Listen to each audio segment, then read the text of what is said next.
welcome to the Exploding Heads Horror Podcast, episode number 28, the very first of the new year. Happy New Year! Happy New Year.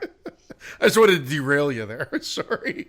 Please do. I never know how to start these shows. I count on you guys to jump in and you know, say what you got to say. I guess at this moment, Dave, I guess we should announce that it's with great pleasure we announced that Brandon Orlick has left the show, and we're starting a fresh year, a fresh season of Exploding Heads Horror Podcast.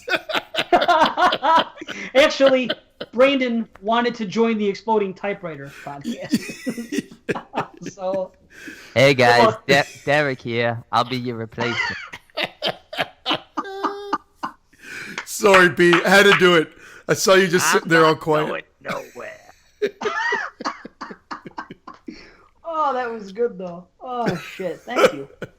Brandon's here, everybody. Of course he's here. It wouldn't be the same without him. It's true. It's true. He's waving at the camera. You It'd guys be better. can't see it. Yeah, it'd be better if he was waving goodbye. Yes. We really do have to put the visuals out this year at some point. That's going to be something we're going to work on. I'm down with that. So yeah, episode 29. This is going to be, we may as well just break the fourth wall. It really is not. We're taking a little vacation, kind of. You'll hear more about that later. Don't worry. Actually, you're going to have more content, but it's still a vacation in a manner of speaking. But Vacation from Christian. I think this is episode 28, actually. This is 28. Did I say 29? You did. Not when we opened the show, I didn't. No. Okay, that's then. what's important. I hooked him. Okay, fine. Episode 28, this is what this is. Episode 29 is something completely different, and we're gonna get on that just in a little bit. Like I said about breaking the fourth wall, you're hearing this in 2017. We are actually recording this early. Matter of fact, it's not even the New Year yet. I'll go a step further. It is not even Christmas yet as we sit here and record. So, and the reason I'm saying that is because I'm going to talk about something in a little bit. Because I just watched a couple Christmas movies for the first time, and we're going to talk about a variety of things tonight. We didn't just put out, but the last thing we recorded was the year-end show. So that's come and gone, and now here we are, and you're hearing this in 2017. That's the bottom line. Tonight, though, this is officially what you want to call season 2. We discussed it on the last show that we had the Christmas thing, then we had the year-end thing. This is where everything really begins. So let me just say that when this show was coming in, you guys heard our new theme song, and the new theme song is by Leopardactyl, and we want to thank them for that, and that's that. And the funny thing is this, we haven't heard the finished product yet. Like I said, we're breaking the fourth wall. We haven't heard it. We know what it is. We just haven't heard it 100% produced and everything else, but we know what it's going to be for the most part. So I anticipate it leading us in for the first time on this show. So I wanted to bring that up. And there you go. Also, because it's episode 2, yeah. Because it's season 2, we're starting off with our slasher cast stuff. Because you guys, we're doing a year of slasher mania, Exploding Heads Horror Slashcast, and we're kicking that off by killing 2 birds with 1 stone. Because next year is going to be our top 50 slasher show. So tonight we're going to do just 1 movie, and we're going to review Terror Train. So we're going to try to review not all slashers all year, of course not. But we're gonna throw them in here or there. And when we do the shows where we do an old show and a new show, the old show and a new show. Can I talk? Old movie and a new movie. The old movie's going to preferably be a slasher. Somebody else talk. I'm say something. I like the idea of doing an old show and a new show. Less work. This is show 1 of season 1. This is show 1 of season 2. I like that. Now I'm confused. And now it's like you with the Elf on the Shelf deaths. Season 2. Yeah, Dave Z's death on the Elf on the Shelf is death by stuttering. I gotta tell you though, I've watched a lot of Christmas horror already. Because we finished the year. It's funny that you almost stop 2016. I still have a ton of 2016 movies that you want to watch, but then I just right into Christmas horror. Well, it's Christmas week, so you may as well do it. By the time everyone hears your top 10, they'll realize you haven't watched most of 2016's releases anyway. Whatever. I think what's going to end up happening is most people are going to herald my list as the list of 2016. That's what's going to end up happening. That's how pompous I am with my picks and why I think I have got the best list. Except for the naysayers that hate the artsy films, the ones that already boot Neon Demon off because it's too artsy. You know, the people that fucking salivated over that article that we dissected last show. Those guys. 2 shows. Yeah, they're not going to be happy. Yeah, but I smell a challenge anyway. I think somebody should come in and say, send us an email or a voicemail or go to the group page and say, which, of the 3 hosts here, who had the best list? Who do you think, I really think I had the best list. And I'm not just saying it because it's my list. I'm saying it just because I honestly think I'm a better judge of film than you guys. I think you're wrong. I think, The Invitation was a great film. It was on my list, too. It wasn't the best movie of last year. It wasn't the best horror movie. So right away, you have a great pick. I can't deny that. Like we say, they're all of our. We all had some similars on those top 10. It's just your order was completely wrong. We know it's not Dave. He had Don't Breathe on his list, so we know right there. Okay, Don't Breathe. Let me talk about Don't Breathe for a minute. A lot of more people are going to have Don't Breathe in their top 5 than The Invitation. So you can say whatever you want. Oh, without a doubt. He is right. He is right. That's because most people are wrong. I have an eye for horror.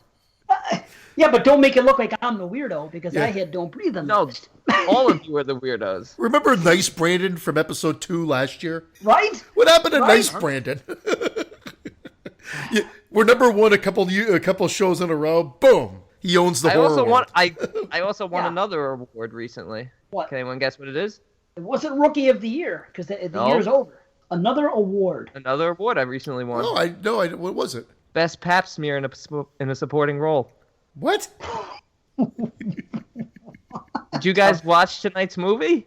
I did watch it. There's a pap smear in it? Best pap smear in a supporting role? Oh, that's what the guy said in the movie. Oh, yeah. Shit. All right. Oh, man. That bombed because you guys weren't paying attention to the movie.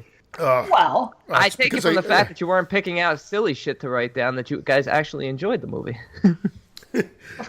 Well, we'll get to it. What are we going to review or no? You know how this show works, Brandon. What are you doing? Yeah. Someone else talk. Do we have some fourth person here? Okay, listen. Let me say something. I'll say something that's going to completely break it up because I haven't mentioned them in a few shows, but they're a sponsor, and it's the Horror Pack. And I didn't mention it because there was a problem, of course, with our link. Because anything that has to do with me and a computer usually does not work. So here I am typing to see what the hell is going on here. I'm typing Horror Pack, whatever the hell it is. Horror Pack /go/exploding heads, right? And nothing is coming up. Again and again. I said, what's going on here? Finally, I didn't even bother them. They reached out to me. They said, oh, we realized there was a problem here, and we fixed it. I said, okay. So, of course, it took a month, but now if you go there... But they got rid of Christian. Nice. Yeah. All right. Yes, that was the stipulation. Lose Christian... And we'll send you free Blu-rays. No horror packs in Canada. Lose Christian, lose the #1 spot on Horrorphilia Network. Oh, man. We are #1. Yeah, I gotta say that. Yeah, but I don't have the bragging rights of following it up with 5 other podcasts in the top 10 like you do, babe. Listen. He's just a simple guy. Yeah. A simple guy with 15 podcasts in the top 10. Don't say that. Because Banana Bites, I'm not even on it. I'm not even on Banana Bites. It's Wazelle doing his own thing now. So I was really only on last month. I was on our show. I was on the Banana Leisure commentaries. There was 2 of them? Maybe 3. I don't know. ABC's A Hidden Horror. There was 1 show released. That was it. And I guessed it on 22 shots. As did Brandon. And how about that, Brandon?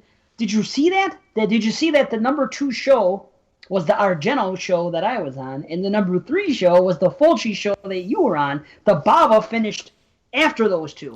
So yeah. Not only are we better than they are alone, but you're better than me.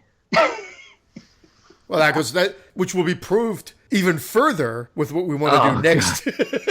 Yeah. Episode 20, just to let everyone know, episode 29 could be the end of Exploding Heads. Things could get weird. Okay, you know what? February 15th. Okay, listen. Let it out, B.O. No. You got to let it out because it's your idea. I got to give you the props, Christian. Once again, in an effort to be innovative, which we tend to be on this show. We try to be. We strive to be. We are. We are, okay. Christian came up with a really good idea for the next show. Episode 29 is actually going to be a 3-parter. You know what? Take it away. Tell them what's up. Well, innovation through ripping something totally off from somebody else. That's how innovation is, right? Take it. Apple's known for it and does it amazingly, and so will we. So what we're going to do is solo cast. Each of us are going to solo cast episode 29, meaning we're not doing it together. It'll be an Exploding Heads episode, but you'll have episode 29A, B, and C. Or maybe it'll just be B, C, and Z. Hey! Or B, C, Yeah, D. B, C, D is probably the better way of doing it. But anyway, 3 separate podcasts. Dave heading out one, Brandon heading out one, yours truly heading off one. All different topics, of course, horror related. And the mandate was minimal an hour, maximum 2 hours. Go. What was that? Yo! That's mandatory that we go? We go. Okay. You can't go. You go. You gotta go. I like this idea, but I see Dead people? it's gonna be funny when the ratings come out. And Dave's like number 1, Christian's number 2, and I'm like, oh, Jason tells me I just missed the top 10 by like 800 votes, 800 downloads. This one's not about ratings so much as it's just about trying something new. So what the whole point of this was that in January you're going to have 4 episodes of Exploding Heads, and we're coming right back with a group episode at the beginning of February. Honestly, it was just in an attempt to try something fresh, something new. We won't be doing this often unless the response is positive and we feel like it's a good way to branch out. It was just sort of something to divvy it up a little bit and change it up for season 2. I'm down. I'm ready to go. That's it. So we're just, I think we summed it up without going into detail. Like, I could talk about what I want to do, but do you guys even know your shows yet? So we won't even get into that. Still spitballing ideas. It is a good idea, but I got to admit, I'm going to miss you guys for a month. Like, I thought about that. I'm like, oh my God, we're not going to be recording together for a month. Like, that's kind of sad. Yeah. It's sad, but we will. Okay. We will be recording a little bit earlier because, again, we're going to record probably mid-January to be able to have out this episode, the group episode out at the beginning of February. So we'll get a nice 3-week, 4-week break from each other. Yeah. That's okay. That's fine. We'll get a little break. We've never taken a break, so I mean, let's do it. But the winners are the listeners because they get all kinds of stuff. Well, until they get to Brandon's show. Really? I'm thinking it's Christian's show. Like, oh my God, I'm going to listen to some Canadian talk for 2 hours? It's not going to be easy. It's not going to be easy to rock a solo cast. I don't know how Mr. Watson does it. I'm admittedly a little scared, but that's what makes it intriguing at the same time. So yeah, we'll see how it goes. It's not going to. I don't know about Dave, but it's certainly not going to be easy for me because I don't even know how to record a solo cast. So that's going to be really hard. I tried to tell you it's as simple as using the record audio button on QuickTime, but that seems to escape you. I don't even know what QuickTime is. Yeah. This is gonna be good. We'll figure it out. Sounds like my sex life. Yeah, it's your name in the sack. That's it. QuickTime? QuickTime, one time. Well, we'll see what happens. All kidding aside, mine might be the worst. I don't know what to do. I'm used to bouncing off other people and vice versa. I don't know. So who knows? That's it, man. Once again, sink or swim. It's like everything we do. We try it. We'll see what happens. Well, that's it. If we fail with honor or without honor. Yeah, and even if it fails, it'll probably still finish slightly ahead of 22 shots, which is Which, let's be honest, that just seems to be our benchmark now. Just, sit right on top of them. I might record mine taking a shit on the toilet and still put it into them.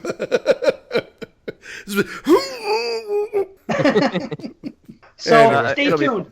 Yeah. Stay tuned, guys. Hopefully, it's good. We'll see what happens. And I'm Either kidding, way, Moods. I'm kidding, JP. Love your show. Yeah. They know that, though. They have thick-skinned. You guys are really good. You guys are a really good Tier 7 podcast. keep working. Keep working hard and you'll be Tier 6 like us one day. It's funny you should bring that up because the voicemail we have covers that, and it's from JP. Beautiful. Is it? So, okay. Nice. You know what? Okay, I'm going to take that as a segue. We're going right into this voicemail. So, yeah, what the hell? I mean, that's perfect. So, let me get this on here. Yo, what up, boys? It's JP from 22 Shots. I'm going to try to speak fast to get this in under 3 minutes, but I'll probably fail. Anyway, Dave, I was listening to episode 21, and you were going off on an awesome little segment where you talked about tiers of podcasting and sort of how the podcasting bubble is tiered out. And I thought it was a fantastic conversation, great concept and ideas, great analogy with the wrestling talk. Even though I'm not a huge fan, I understood what you was saying and where you was coming from. And I kind of want to reiterate some things that you said, but also kind of add my own little definitions to it. So the first tier is obviously the people who work in the industry, like you said, and I will name names. So Movie Crypt, Adam Green, Joe Lynch. These are filmmakers. You got Shockwaves, people who work for Fangoria and do special features for Scream Factory, stuff like that. These are shows that have an established celebrity or name attached to them that brings that sort of next level of fandom to the podcasting world. And then you have the second tier, which is, in my opinion, shows that have been around for a long time. Sometimes at the start of horror podcasting, they have longevity. They're established shows like Horror, etc. podcasts. Even though they're not doing much anymore, they were around 10 years ago almost. Horror Movie Podcast is another show that had their hosts have been podcasting for a long time on different shows, and this is probably like their third iteration of a podcast, and they're established shows. And the thing that I'll add in there is the viral effect. This is also how you become second tier, where you had a show that did something big, had a guest on it that was huge, or had a conversation that got viral and it got shared around to the point where the podcast really blew up. And I think that it's a combination of viral affected shows and shows that have been around for a long time in the second tier. Third tier, Dave, is us. We're not fourth tier. We're third tier. We're shows that have not got over the hump but have established listener bases, typically on horror networks, have good social media exchanges, and we're just shows that have not been discovered by the masses yet, but we're definitely on the come up. And I think that, Exploding Heads, 22 Shots, Skeleton Crew, shows like that are these third tier shows. Fourth tier are new shows. These are shows that have not been established yet. They're new. They're sort of trending, but not up to where established show that has Christian's other shows, voicemails and listener questions and shows that get a lot of downloads, or at least in the 500 range. And then you have the fifth tier, which is dead shows. These shows no longer exist, or they're shows that have just started. They're shows that do not have social networking, do not have iTunes feeds, do not have the next level stuff, the website, Brandon Solocast, the Twitter accounts. They're the shows that have either died off or they're... Oh, you cut off.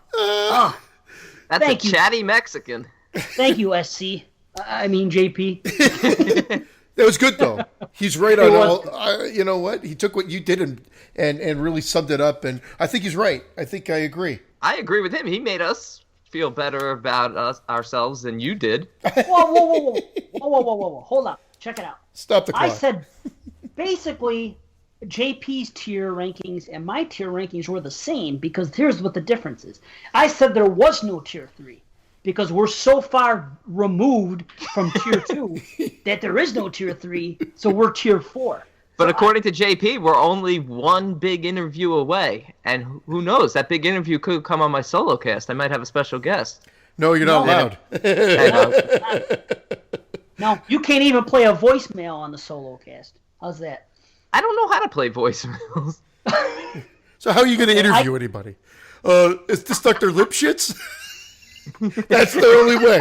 If you get Dr. Lipschitz on, you got it. That's true. We'll Tier give him 1. that. If he can pull Lipschitz on the show, we'll allow it. That's fine. Yes. That's worth it. You can even have Father on there if you want. That's... Father. Oh, shit. I've got Dr. Lipschitz. We're climbing the ladder. Thanks, JP. We're all climbing. One day we're all going to be sitting in a room introducing a show like Joe Bob Briggs style on the Shudder network, though. Or not network, on the Shudder app, if you will. That's the plan. I've already contacted them, so we'll see if they respond. Beautiful. Yeah. JP, I'm not entering you in the giveaway. JP, thank you, but you're out. No giveaway. That's Brandon's Nah, fault. he would say leave me off. Yeah. Okay, you know what? Talk about the giveaway. Go Segway Mania. Do it. Yeah, I posted it. It's got to be about 3 weeks ago now, saying that on the New Year's show I was going to do a giveaway, but then I pushed it back to episode 28. And the rules were anyone who hadn't given us an iTunes review, just go on, give us an iTunes review. Or if you didn't want to do that, or you'd already done that, leave us a voicemail or an email. And I said you could talk about, your favorite movie from 2016. You could talk about whatever. The point is, if after that point you left a review or left a message or entered in a giveaway, and I have about 6 films, so I'm going to give away 2 packages of 3 films each, and that's it. Now, are these legit films, or are you and Black Phillip getting it on? One of them is The Witch, but it's our version of The Witch.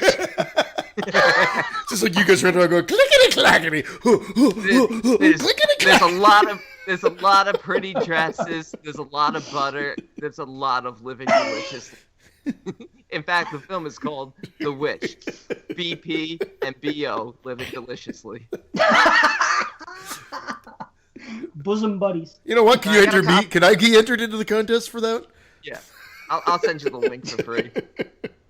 Now, I got a copy of The Witch. I got a copy of Krampus. It Follows, What We Do in the Shadows. Those are all new pickups that I got during Black Friday for cheap. So I actually my older stuff is still in great shape, but I'm going to be giving away a DVD copy of High Tension and a DVD copy of tonight's movie, Terror Train. Wow. This is money that he spent. I just want everybody to realize that. This is awesome, Brandon. It's great. Thank you. It Yeah, no, it's fun. I like to do giveaways. It's fun. It is fun, and we appreciate it, and the listeners surely appreciate it. So check it out. Let's go into emails then. Let's see who's in. We'll do the emails, then we'll go into the iTunes. I just want to mention, before you go into that, just so that this is how cool doing a podcast is with all social media coming out. Right as the moment you're talking there, Daryl Baker asked to join the Exploding Heads Horror Podcast group page. So I'm just going to approve that. Daryl Baker, you're in. Welcome to the group. And that's a good segue to, if you haven't joined the Exploding Heads Horror Podcast group on Facebook, please do so, man. Because you'll be entered into giveaways and all that crap, too, if you partake. Nice. See? Welcome, Daryl. You might be member 1100 as well. We were closing in on 1100. We are. Things are good. By the time this comes out, we better be over. So, yes, that's awesome. I just hope that everyone that is joining, at least half of them are listening, because that would be wonderful. And the rest are selling sunglasses. That fucking prick. I love your comment. I hope. What would you say? I hope you die. Why don't you go hang yourself? Things. Yeah, I say that. Go F yourself, this, that. I get a jab in, but you know what I do, and this is no bullshit. Every single time it happens, I report them to Facebook, and their thing is always freaking, their profile is always kicked off. They always get back to me and say thank you, and they're kicked off. Yeah, chances are, if your name is a bunch of squiggly lines and a few symbols, I'm not going to approve you, because chances are you're probably going to be trying to sell something. If you've got a backwards N in your name, you're out. Wait, you mean a U? No. That's upside down, not backwards. Oh, that's upside. Oh, back. Wait, isn't a backwards N an Ass to mouth. Wait, I'm picturing a backwards N, like an N that turns around is backwards, and it's still an N. Hey, you're right. See, N. If you have an N in your name, fuck you. You're out. You're out. Looks like we're all out. Not me. You have an N in your last name. Oh, my last name, but that's not my Facebook name. Dave Z with a double E. Yeah, bitches. Yeah. This is the Segway show, right? So let's do these emails. Let's see. Basically anything that came in December, pretty much. Yep. And then on, but we're not in January, so yeah.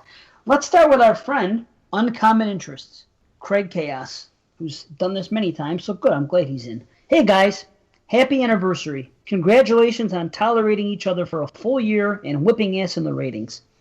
Some points of interest. You guys talked about the Living Dead films. Of course, my favorite is Return of the Living Dead. It is in my top 3 favorite films of all time. But when people talk about Romero's Dead series, I don't think enough people talk about Tom Savini's 91 remake. Having rewatched it a few weeks ago, I still think it's great. Tony Todd crushes it as Ben. And the changes made to the female lead work so well, I agree. They give her something to do and flesh, no pun intended, her character out more instead of just having her comatose in fear the whole time like the original does. You guys talked about walking out on films. I only walked out on 3 films. I made it about 5 minutes into Armageddon before deciding it wasn't for me. I walked out of Bride of Chucky.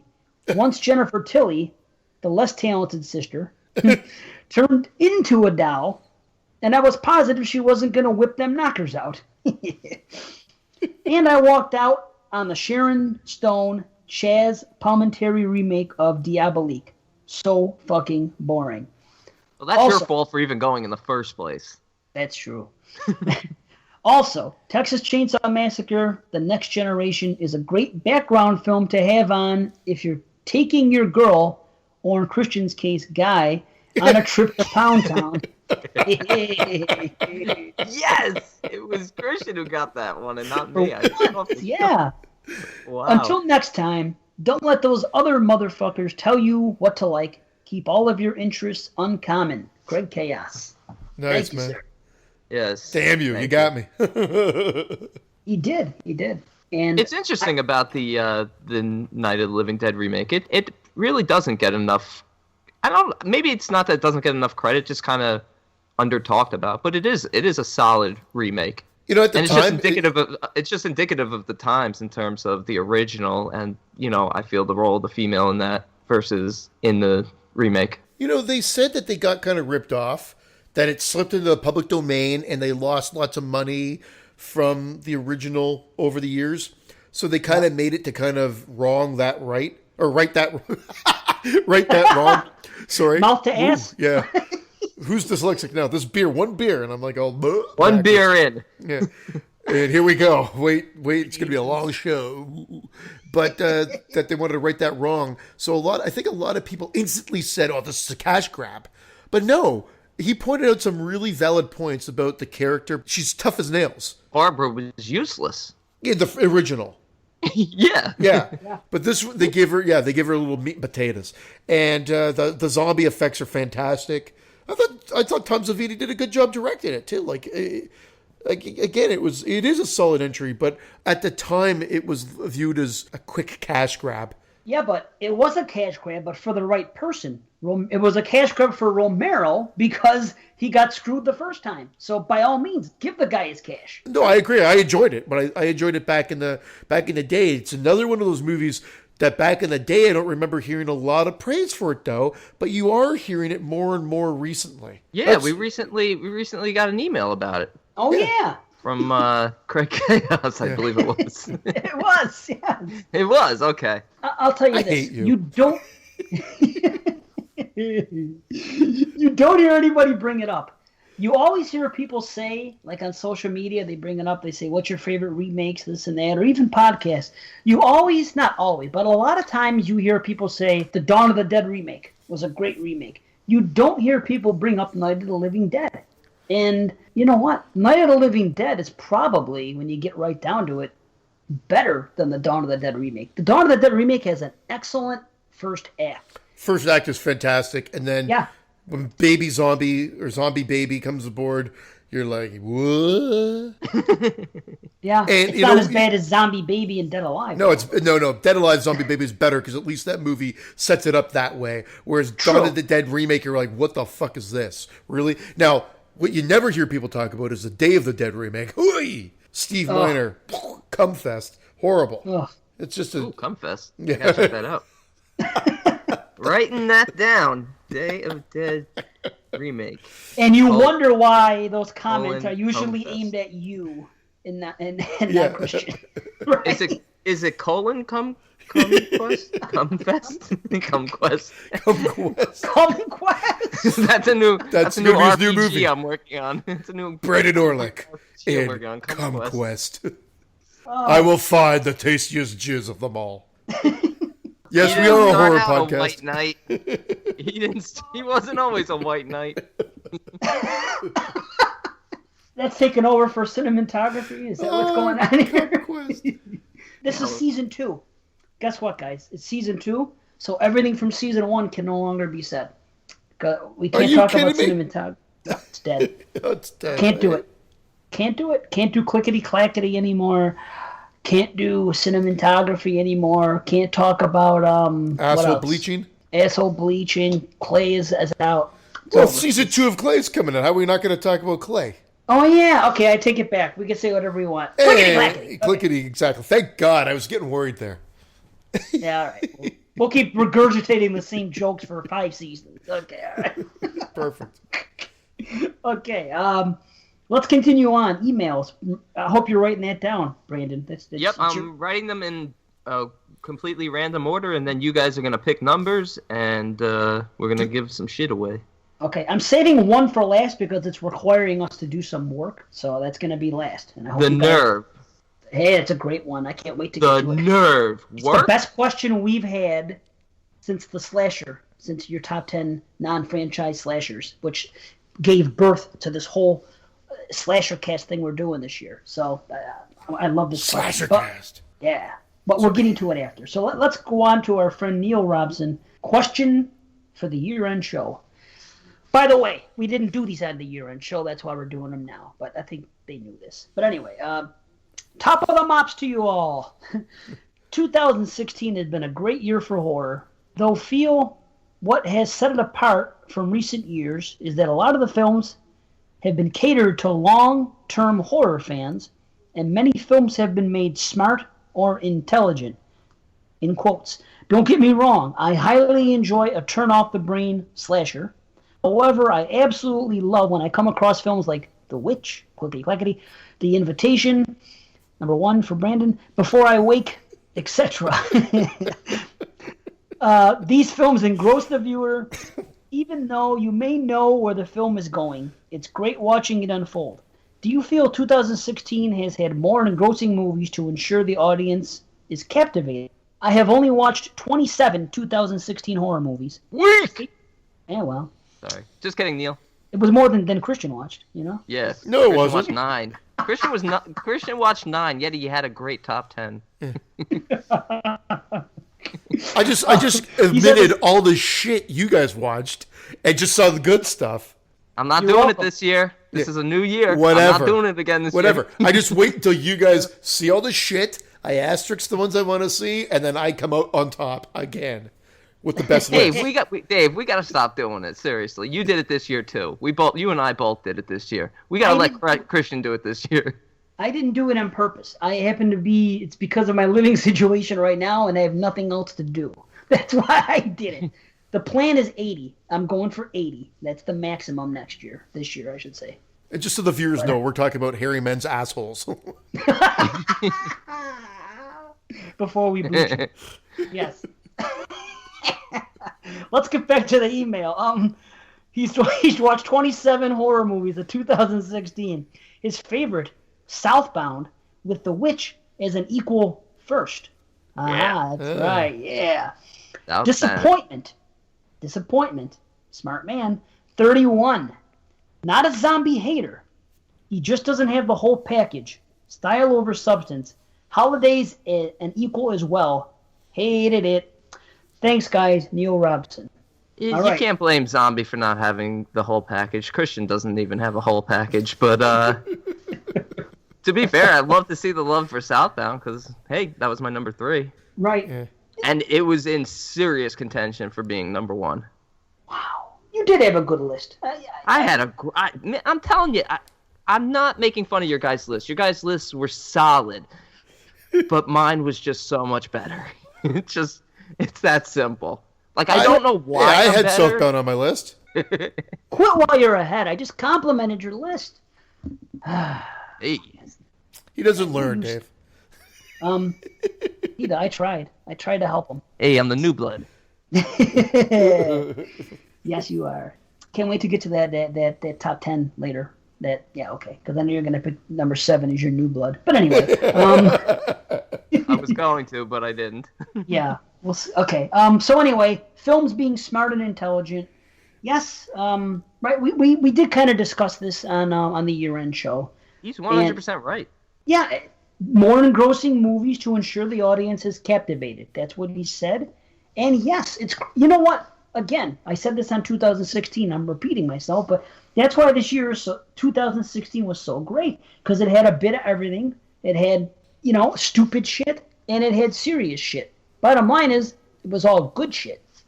Not all, but you know what I mean. A lot of it. It's been building. There's always some smart, thought-provoking, intelligent horror every year, but this year, really, like, that's what stood out. Like, you had to put your thinking hats on for some of these films. Yep. It was wonderful. Okay. I thought so, too. Next email from Randolph, pardon me. And his headline is, I don't know my name anymore. Okay. You've provided many of us with lots of podcasting entertainment this year, and I'd like to thank you again for all the awesome work you do. I listen to a variety of podcasts, but Exploding Heads is the only one where I get impatient for new episodes. Yeah, man. Awesome. Nice. Yeah. If you ever stop the podcast, I'm confident there will be some kind of revolt, or at the very least a Kickstarter campaign to get you back on the air. You guys rock. Hey, thank you. Oh, very nice. Thanks, RJ. Awesome. Okay, that's enough blowing you for now. Words that I'm sure Brandon has never uttered in his life. Yes! Back to Brandon. It only lasted one mail. Okay, looking back on horror movies in 2016, I'm picking a favorite now and a best one. My favorite of the year was The Conjuring 2. I did not see the first Conjuring at the cinemas, but for the sequel, I went to the show. And these movies are made to be seen in a theater, with good sound and a group of like-minded people. James Wan may not be a great director, but his horror movies are efficiently made and know how to deliver solid jump scares and atmosphere. Okay. The best of the year for me was Clickety-Clackety, The Witch. Nice. He knows what's up. Some will call it a slow burn, but this is one of those rare horror movies where you can appreciate both the filmmaking and the genuinely scary feeling it generates. The cinematography is gorgeous, and the acting is top-notch, top-notch. And to top it all off, the movie gave us those immortal clickety-clappity. Clappity. Holy shit. You fucked it up. Oh, God. See, I can't say it anymore. Season 2. See what happens when I try? Season 2. Let me try it again. It gave us the immortal clickety-clackety scene. Enough said. This email is reaching SC level proportions, so I'm ending it here. I can't wait. Poor SC. I don't think he's given us an email since we said this. Oh, my gosh. SC, please send us an email or a voicemail. Anything. Or a dissertation. Where are you? A dissertation. I just mailed him a bunch of things. He won the contest. I mean, come on. Anyway, can't wait to see what you guys are going to deliver in 2017. Best regards from Middle Earth. Randolph, fuck. P.S. attaches a screenshot of my iTunes review from July. Oh, let's check it out. Okay, I'm going to read it just for shits and giggles. All right. Customer reviews. Entertaining, informative, and funny. July 15th by Rudy Neal. Even though I've only listened to a few episodes, Exploding Heads is already one of my favorite podcasts. I knew Dave Z from his stint on Banana Laser and continuing presence on the Skeleton Crew, and I'm glad he finally has his own podcast. His co-hosts, Christian and Brandon, are both knowledgeable and funny, and they have good chemistry. I also enjoy the format of reviewing one older horror movie and one newer movie. Keep up the good work, gents. All right. Nice. Thank you, Rudy. Yeah, thanks, RJ. I'll steal Christian's joke. So there you go. Rudolph has entered. The man of many names. That's right. And Brandon will sleep with all of them. Oh, shit. Okay, next one. Labeled Idea for the Second Anniversary Giveaway. Evil Taylor Hicks is back. He's back. Evil Taylor Hicks. I love that name.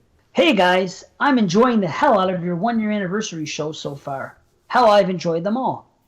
I was listening to your ideas about doing a top 50 slashers for your second anniversary next year, and it gave me an idea for a giveaway.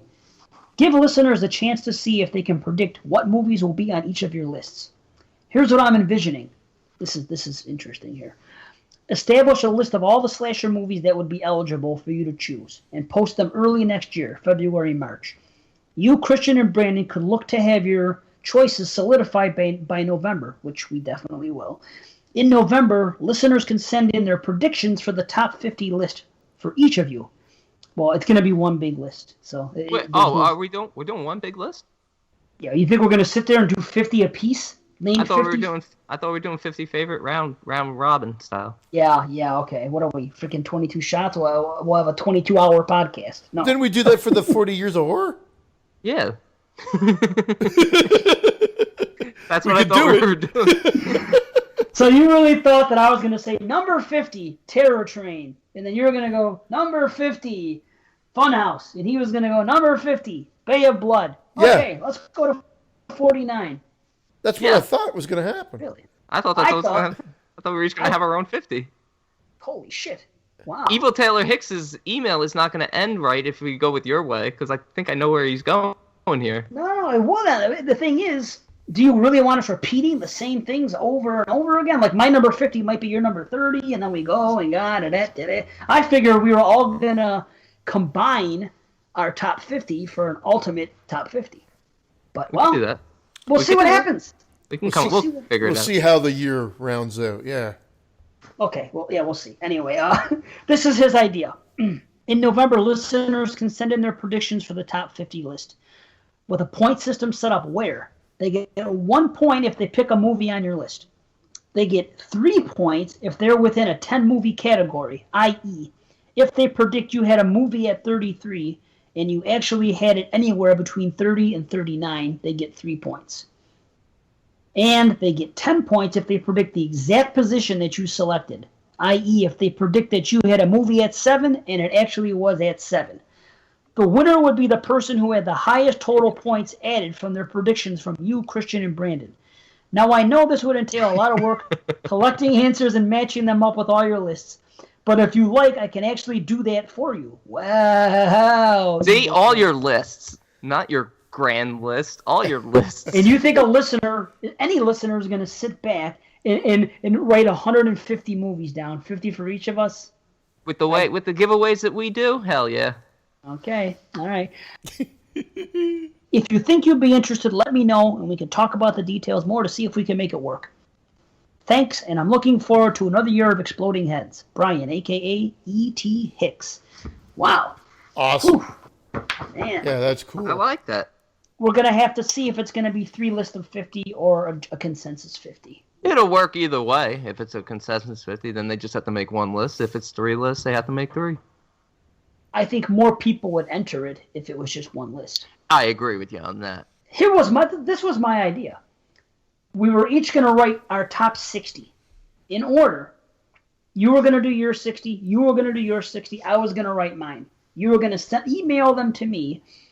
And whatever movie was number 1 on each of our lists gets 60 points. Whatever movie was 2, 59, etc., etc. Then I take the grand totals of everything submitted, and we have our consensus top 50.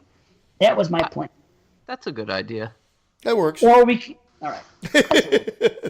Good. I'm glad you guys are on board. Derailed. Okay. All right.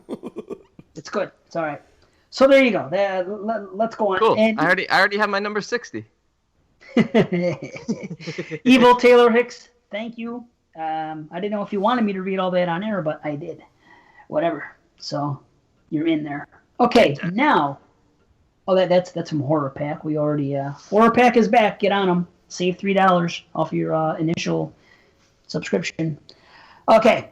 Now, by the time you guys hear this, if you listen to 22 Shots, and you should be, you have heard this probably a month ago on their show. Although JP dropped the ball and they had to go back and revisit it on another episode. So we'll see what happens. This one is from our friend James. James Cowx, C-O-W-X. Ah, our Finnish friend. Yes, from Finland. Yes. So this is what he says. Question to 22 Shots and Exploding Heads. Hi, gents. James here, another inhabitant of Finland. The 22 Shots know me, but this is a first-time email to Exploding Heads. I've been following... Little children. They don't know. They don't suspect a thing. What a great time to pause. Oh, sorry. That's perfect. What perfection. Okay. I've been following 22 Shots for almost a year now, but only just jumped onto the Exploding Heads bandwagon. Had to do it because I love the shows where Brandon and Dave are guests. You guys have me in stitches. 2 fantastic pods. Yeah. Anyway, my question. It's a bit of a dumb one. Not at all. But I had fun with it. What is your top franchise compilation 1 through 10? You can only choose one movie from each franchise/trilogy. So this is what he came up with his. Number 1, Basket Case. Number 2, Dawn of the Dead. Now you see where he's getting at. Dawn of the Dead is the second in a series. So, yeah, 2 has to be a 2, 3 has to be a 3. For you.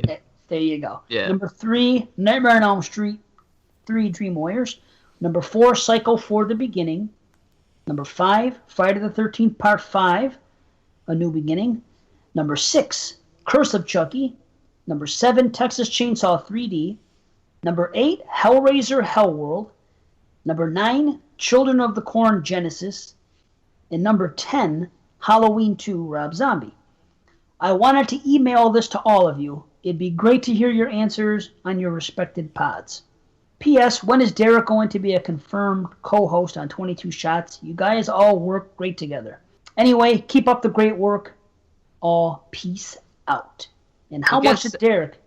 I guess since it's not my show, I'll just go ahead and confirm it. Congratulations, Derek. I want to know how much Derek paid him to say that. That's my question.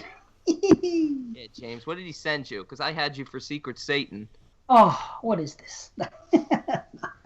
What is what? Not the, just what is this? Just what's he talking about? Just cut me out. Edit it out. Okay. I guess I failed to tell James that I was doing Exploding Heads. Because we organized a whole giveaway on 22 Shots. We did it. I actually got him. I sent him a bunch of films. And the whole thing went off without a hitch this year. And then he just recently discovered us. Wow, really? Yeah, so much for my advertising skills. Well, didn't he listen to us a year ago when we were on the year-end show? So far, so good. I fucked my list up, though. I did not get what he was getting at there. And I realized my whole list is wrong. So I'm quickly redoing it right now. Take your time. He pulled the JP. Oh, it took me like 3 hours to do it. I pulled funny. The JP. JP fucked up too? Yeah, JP started reading it on 22 Shots. And he realized it on the show that he fucked up. And he goes, oh, sorry, guys. I got to come back and do it. Now, I think Brandon, I always say that. I think that Derek and Moods knew what it was, but JP didn't. So they had to continue. That's why I said he started it but fucked up and they got to go back. Well, while we are reading ours, you can, or we can do what JP did and wait till the next show. No, it's fine. No, we're good. Well, while Christian does his, let's do ours. Well, did you finish reading James's list? Didn't I? Did I get to the end of it? Yeah, I made a crack about Derek and everything else and blah, blah, blah. You did. Never mind. Yeah, Sorry. what do you mean? I just don't know. I'm off. Unbelievable. Inconceivable. I'll tell you what. We're gonna give Christian time to do it, because if we read ours off, he's not gonna pay attention to what we're saying. Don't pretend like you are, because you're not going to. So we're gonna do something else while he does it. Here's what I'm gonna do. Because of iTunes reviews, you are also giving away to the latest iTunes reviewers. So yeah. I'm gonna go to the latest iTunes reviewers, and I'm gonna read them off. Here's what we have. December people. These are December people. Yep. Now, okay. The first one we have in December, this is from Chico de Swift. Chico de Swift, our homie. He just won something on 22 Shots. Not too long. Nice. Because there of us. Chico. Yeah, man. I think he got Neon Demon or something. Yeah, that's JP's cousin. Is it really? No. Oh. Fucking racist. It sounds like you said it, asshole. I know, but you just assumed that it was true. That's true. I'm just fucking around. Okay, Chico de Swift. Let's read what he said. December 1st, 2016. If you're looking for an entertaining horror podcast full of knowledge and laughs, look no further. Trust me, you want to say you were a listener before these guys make the Rue Morgue horror podcast list for next year. Canadian bitches. Also, yeah, come on. Also, check out the guys over at 22 Shots of Moods and Horror, also on the Horrorphilia Network. JP is my cousin. Okay. Thanks, Chico. Thanks, Chico. All right. Now, December 11th. Awesome, insightful, and entertaining by Bava the Great. Mario Bava's cousin. Very entertaining podcast filled with incredible insights in the movies the three hosts review. Their chemistry is podcast gold. The show has a smooth flow with a nice mix of humor and intelligent commentary. I highly recommend Exploding Heads Horror Podcast. Thank you, sir. Awesome. Thank you. Awesome. Yeah, very nice. Two more, or one more, pardon me. One more. This is the newest one. And we got to thank somebody for this too, as you'll hear. This came in December 16th. So very recent here. Great recommendation. 5 stars. By the way, all 5 stars now. All the U.S. ones are 5 stars. 36, and plus the other ones we have. So we're into 40 now worldwide, which is awesome. All the Canadian ones are 5 moose. Oh, shit. Hey, 5 kangaroos from down under. Thanks, Neil. Okay, great recommendation. This comes from Don Anelli. Don Anelli? Don Anelli, yep. Not Don Amici, Don Anelli. Don Anelli. Yep. Heard about these guys from the Horrorcast Academy Awards show and have quickly become one of the go-to horror podcasts in the network. The three hosts gel so well together, creating the feeling of sitting around with your friends, ragging on films with intelligent, well-thought-out points. Mixing a laid-back tone with nice insight into their chosen topics for the week. Lengthy, lively podcasts like this are great to turn on during a rainy day and go through the back catalog 3 hours at a time. Well worth listening to. Awesome. You got back catalog in there, and the Academy Awards, man, it paid off. Dice. Yeah, man. And everybody else is awesome. Love it. We had a celebrity endorsement at the Academy Awards, so that really boosted us up another level. Oh, yeah, Clay. That's right. So, excellent. Thanks to the Horrorcast for putting us on again. Look, we gained one new listener because of that. So, that's awesome. That's awesome. Thanks, Sharknado. That's going to be my ongoing gag. I just have to keep pronouncing everyone's name wrong. Yeah. That's okay. And thank you, Don Anelli. Yeah, you did good that time. Is it one word like the Ninja Turtle? or is it Don Freeze Anelli? Yes, it's Don Friesenelli. Actually, Don Friesenelli sounds like a cool name. Yeah, it's like Arthur Fonzarelli, the Fonz, right? Well, from this moment forward, Donanelli is now known as Freeze. Don Friesenelli. What up, Freeze? Ooh, okay. I think we can do our top 10s. Christian, how you feeling over there?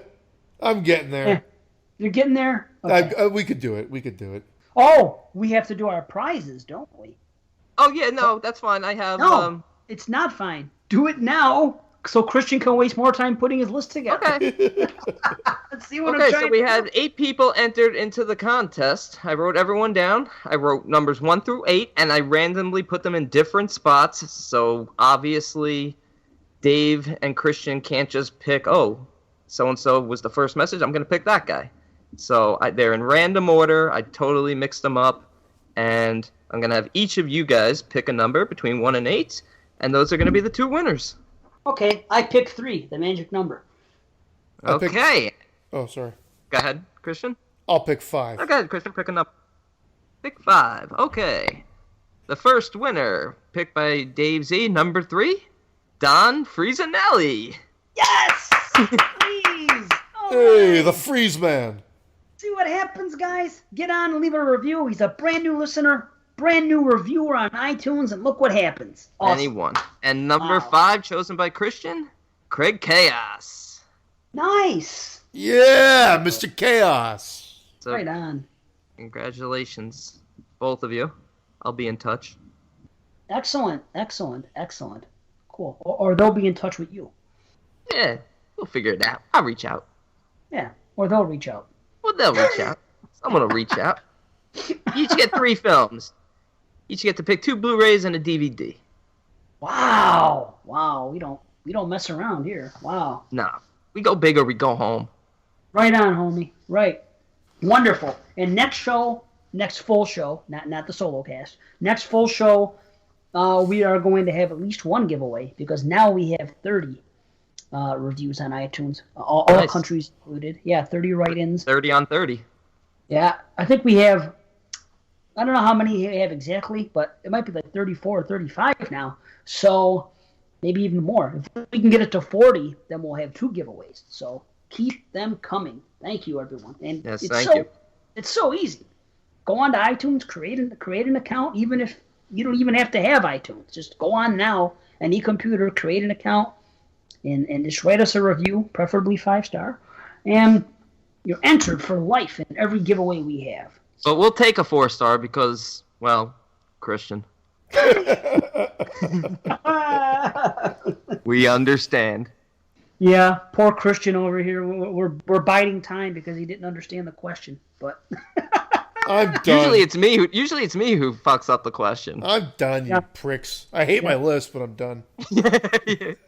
you hate your list. You can't have a list you hate. It's got to be something you like. It's hard to do because you can't necessarily pick your favorite films because you got to save certain franchises for the later parts. Well, for part 8 and 9, I'm pretty much pooched. But anyway, let's do it. Let's do it. Hey, let's do it. Let's fucking do it. And a go. And a go. And a go. All right. Well, are you confident, Christian, or do you want to hear ours first? I'm confident. Well, if you're confident, you really sound very confident. So I guess we should. You want me to go first so you can... No, I'm going first. Screw you guys. I'm going first. All right. Ooh, That's it. Okay. You go kill ahead. time for me, I go first. That's how it works. So I'm shooting everything from 1 to 10? Yeah. Okay. Number 1, Phantasm. Number 2, Dawn of the Dead. Number 3, A Nightmare on Elm Street 3 Dream Warriors. Number 4, Hellraiser Bloodline. Number 5, Final Destination 5. Number 6, Jason Lives. Number 7, Saw the Final Chapter. Number 8, Children of the Corn Revelations. Number 9, Puppet Master, Axis of Evil. And number 10, Halloween 2, H2. Zombies Halloween 2. Nice. Actually have Saw. some similarities on there. Me too. And I'm surprised it saw 7. Wow. It's Are you a not fan? as bad a movie as you make it out to be. Yeah, you really do come down on that. With good reason. Listen to that show and you'll hear why. Banana Laser, episode, I don't know, saw the final chapter. Let's all take a time out while Dave Z plugs his 40 other podcasts. Yeah. Hey! I love to plug those shows.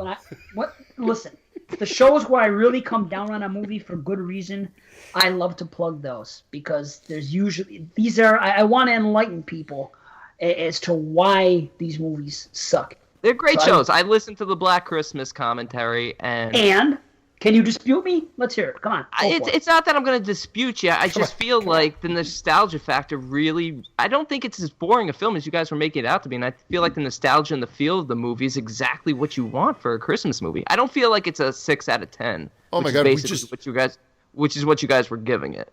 If you guys had said 3.5, 4 stars out of 5, or 4 bananas, whatever, 4 peels... Right. You slip on how many... Yeah, we just did it for Postmortem Radio. I think actually the first Black Christmas was really fast-paced. When I did it for TGIF 13, I thought it was dragging, and when I did it for Postmortem Radio, I thought it was fast-paced. It's one of those movies that you'll have a different opinion of it each time you see it, and I love it. I love it, man. And it clicked along really quickly, and it was ahead of its time. You heard cunt in that movie more than you in most movies. Lots of cunt in that movie. Lots of cunt. You're right. All right. Well, I said my piece. Go listen to the Banana Laser commentary or watch it. No. Now, next list. I'm just kidding. I'm kidding. No. Next. Dave, you want to save yours for last? Doesn't matter. Doesn't matter to me. Go ahead then. Okay. I have a tie for first. Do I have to pick one? Oh my God. No, you can't in this game. It's impossible. All right, fine. I'll pick the first one I wrote down. All right, number 1, Toxic Avenger. Nice. Number 2, Wow. Number 2, Sleepaway Camp 2. Of course. Number 3, Day of the Dead. Number 4, Scream 4. Number 5, Final Destination 5. Number 6, Curse of Chucky. Number 7, Saw 7. Nice. Wow. Number 8, counting as my nightmare movie, Freddy vs. Jason. Okay. Number 9, Rob Zombie's Halloween. And number 10, Jason X. I like your list better than mine, actually. It was tough, especially that 7 through 10 spot. But I felt like I like Saw 7. So 8, 9, and 10, Freddy vs. Jason, Rob Zombie's Halloween, which I like, and Jason X. I actually got 3 movies in there that I like. I might not necessarily love some of these, but I would watch them. I don't love Children of the Corn Revelations. I'm not going to lie to you. I actually, at one point, had Children of the Corn 4 as my number 4. And then I'm like, wait, Scream 4. Good call. That's a good 4, yeah. I think you really love his list because he has Toxic Avenger as his number 1. 10 out of 10. It was tied with The Exorcist. Fuck The Exorcist. Fuck you guys. That's my number 1. It's my number 1 in more ways than one. Damn. Shit. Okay, there's my list. The Exorcist, number 1, assholes. Sorry. That was my tie. You wouldn't let me read it, so I did it after. That's fine. Here's how I look at this. I look at this for maximum enjoyment when I sit down, where I'm going to watch these 10 movies in a row. And by the end of it, I want to make sure that I really picked all the right ones in their respected, or I'm not going to be done and say, I'm not going to have anything negative to say when I'm said and done. I'm not saying all negative? I'm just, when I'm all set, listen, these aren't all great movies. But have you heard the Maniac Cop show? Don't hate me for being honest. What can I say? Are we going to get down to your number 2 or not? Or is it going to be like a fucking dissertation between yeah, each we number? are. A Dave Z dissertation. Yeah, okay. All right. Number 2. All right. Okay. Number 2, Hellraiser 2. Number 3, Day of the Dead. Yeah. Number 4, of course, Friday the 13th, the final chapter. Now, there you go. Sit down and listen to that. If you sit down and watch, forget it. Number 5, big surprise here, Final Destination 5. Nice. Clean sweep at number 5. Clean sweep, yes. Number 6, Saw 6. Nice. Very love nice. it. Yeah, it's a great one. That's one of Number my favorites. 7. This is where things get a little weird, but Texas Chainsaw Massacre 3D. Number 8, Children of the Corn. It's the remake. Is it called Genesis? Whatever the hell it's Revelations, I think, yeah. called. Whatever it is, it's the remake. It's the only one towards the end I could tolerate. Number 9, A Nightmare on Elm Street remake. And number 10, of course, Rob Zombie's H2. Wow, Nice. it's amazing how at number 9 your list just lost all credibility. And I had Puppet Master. Yeah, come on. And suddenly Puppet Master wins the Academy Award. You're crazy. You know what? I keep saying it, and I will go back and revisit the Nightmare remake because the only time I saw it was in the theaters, and honestly, it did actually kind of put me in sort of like a coma, but I will go back and revisit it shortly. Give it another chance. I will. I'm not saying it's great. If I'm rating it, it's like a 6.5. You know what I'm saying? That's fair. Just my big problem is the third act, the way everything got resolved pretty quick. But as a story, after you stop comparing and everything else, and you just take it as a movie, it's not a bad movie. And I don't care what anybody says. That's the way I feel. I'll go into it saying to myself, "You take it as a movie. You take it as a movie. Take it, motherfucker." Gentlemen. Boy, you take it as. Gentlemen. Christian's here? We introduced somebody else into our group early. I got to get off what you guys are talking about because I don't know what fucking route it was going down. So I figured I would just derail it right now. So then we are currently at 1,100 members with who we let in earlier. And now 3 more people are lined up to join our group. So we're now welcome Jason Frey, and I'm approving that request. Philip Riviera, approving that request. And Lisa Trainer. So 3 more people. 4 people have joined as we were recording this episode. Let me be the first to say, Wow. Hi, Lisa. How you doing? Lisa's a dude. Yeah, that's Lisa without a cock. So, anyways, that's awesome. Just to let you keep everybody up to know as we do this, I kind of like the fact that that's kind of in real time there, and it gets me off hearing what you guys had to talk about your fucking top 10s. As long as it gets you off, that's all that matters. Yeah. Guys, there's something I forgot to tell you, and it's kind of I like to think that we have something to do with it. Suck to you drop is no longer in existence. Really? Yeah. So Shock to You Drop is now, it's called comingsoon.net. I used to have that web handle. Comingsoon.net. That was coming too soon. Brilliant. Better than not coming at all.ca. I'm into Tantra love. Tantric? Whatever. Tantric, yeah. The one that never seems no fun for anybody. Except for Sting, right? Sting does that. Yeah. Oh, well. I can't come quick enough, in my opinion. That's true. Bottom line is this. I think that word spread about them, thanks to this podcast and, what they did to me. What they did to you. You never sent Dave's EPA 1 and 2. You know what the sad part is? When they were cleaning out their offices, all that was left when the place was empty was an old Blu-ray copy of Paranormal Activity 1 and 2. They're like, there it was. We could still be working right now if we had just not misplaced it. Who is this for again? Maybe we really are a tier 3 podcast. Wow. Check the forums. Enough people have heard us that they stopped going, so they go, oh, guys, we got to do something. Let's change our name from Shock to You Drop to Coming Soon. Maybe that'll get more traffic in. Coming soon. How generic is that? Are you sure it's not just saying coming soon, like new website name coming soon? It says comingsoon.net.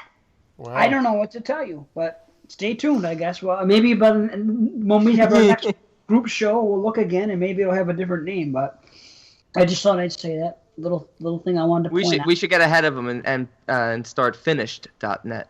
Finishedonyourchin.net.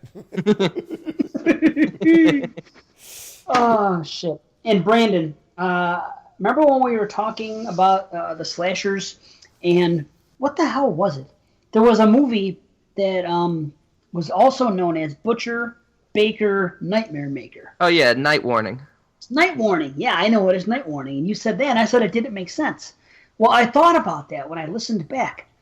It actually does make sense that it would be called that. Because think about this. The woman, the aunt, who's doing all the killing, she would be the butcher and the baker. She's taking care of that's true. Yeah, she was a wackadoo. Who would be the Nightmare Maker? Well, yeah, she's the Nightmare Maker. You see what she did? All she wants to do is sleep with her nephew. Yeah, she's crazy, man. So I take it back. I actually wish they would have gone with that title, Butcher, Baker, Nightmare Maker. It sounds better. I have the DVD that says Butcher, Baker, Nightmare Maker. What? Yeah. Oh, well, that's why you call it that. I think that's what it says. It's the Code Red DVD. Oh, wow. What do you expect from Code Red? Okay. Hey, they're changing their ways a little bit. Oh, okay. Well, I don't know what to tell you. But I always knew it as the other title. I think the VHS or whatever it was when I was first introduced to that movie. Yeah. The DVD is titled Butcher Baker, but yeah, the VHS is Night Warning. And if you have one of those old VHSs of Night Warning, it's one of the most sought after.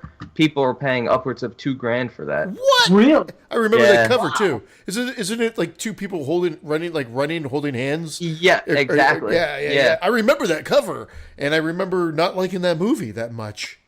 I like the movie. I mean, I haven't seen it since early teens or late teens or whatever. Well, you got to see it now for the top 50 slashers sometime this year. It made my top 10 of the non-franchise, so you have to watch it now. I'll have to watch it now. Did you guys know that it was the Ram Man's birthday today? Abraham Ram on our part of our group.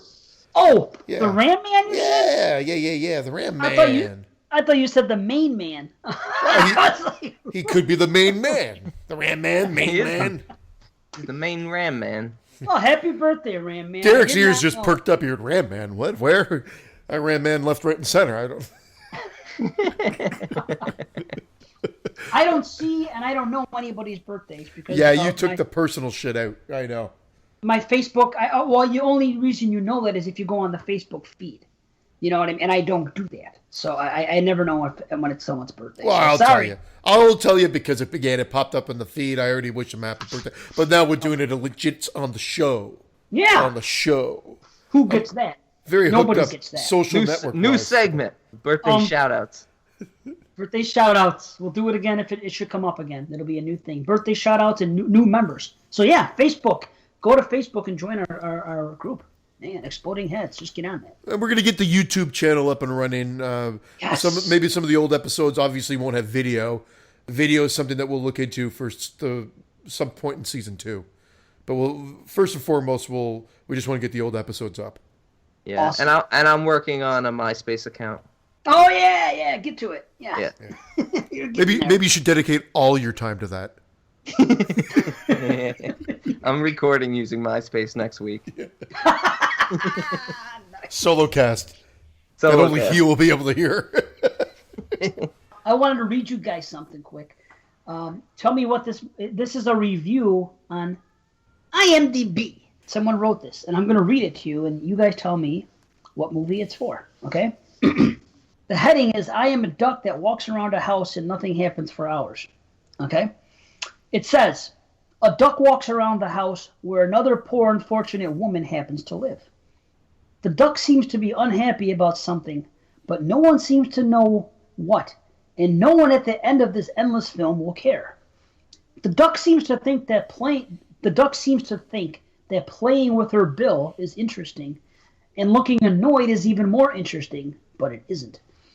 This is perhaps the duck is molting, as that's why she is so unhappy.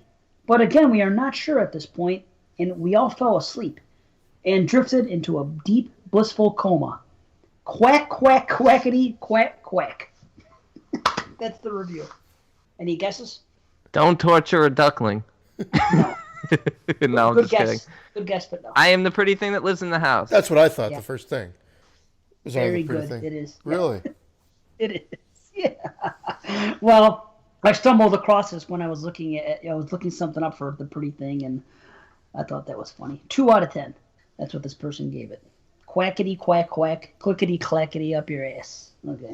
I have notes here that I've been putting off for about a year, and we're gonna finally get into them tonight. These are ideas that we've discussed. New segments that we're gonna do on the show. We had different ideas for segments. We haven't had a chance to do them, but last year we had Brandon with his 100 movie challenge. We had the found footage challenge for Christian. You know, we did different things. This year we're getting into some new things. And the first one... Christian's muted mic. Christian's muted mic segment? Yeah. Yeah. Where he mutes his mic for like an hour and like the listeners get to enjoy like the actual podcast. There's so much detest I hate. Yeah, I actually love you, Christian. I really do. I genuinely love you. And I generally love you. Quackity quack quack. Okay. Christians. Okay, speaking of Christian, this is his idea. It's a new segment that he came up with. And it was so long ago, I don't know if you remember. But that's called contributing something to the podcast, Brandon. I never got the email about contributing a new segment idea. You know what? I'm kidding. You're the one giving out all these fucking gifts. 6 movies here and there. This is what we razz each other. That's part of the show. But it's again. Yeah, my back hurts from carrying you guys. I think I know. I remember this segment now. A new segment: popular horror movies that we haven't seen. That's your segment. In other words. Popular horror movies something that I didn't see, something that you didn't see. Like if we started this last year, it would have worked for Fright Night with Dave. Yeah. Yes. Yes. It's true. It would have. It's a good idea because honestly, like off the top of my head, I can't think right now, but there's so many movies that I haven't seen that so many people are just telling me to see, and I'm like, oh yeah, it's on the list. And we're talking mainstream ones, like more mainstream. Well, I referenced it with Curtains. I know it's not as mainstream, but it's a slasher that most in our community have seen. Well, we're definitely going to see it this year. Yeah. Cast. Of course we are, but still. So how we're going to do this, I don't know. I don't know if each show we're going to each try to bring one to the table or something or whatever, or do it sporadically. But we're going to make a list. We're going to sit down together. We're going to each make a list of whatever, how many movies, and by the end of this year, we'll have watched them. We'll do a mini review. I watched this movie. This is what I think, type of thing. So, that's one. So, good idea, Christian. Yeah. Cool. Now, this is an idea I had. My idea is having each one of us rewatch a movie that we didn't like after one view, but it's got to be a movie that the other 2 guys like and have seen. Like, for example, I hated The Neon Demon. You hated the knee. I will gladly rewatch that again. I know where you're going. I heard what you just said there, Dave. The Descent. Right. I gotta watch The Descent again, eh? Watch The Descent again. The Descent. I know, right? I'm in the minority. Everybody loves that movie. Such a claustrophobic. That was one that I fell asleep in the theater. I wanted to leave, but I went with somebody else. This time, a guy, and. He really enjoyed it, and I fell asleep and woke up right when they were going into the hole. And man.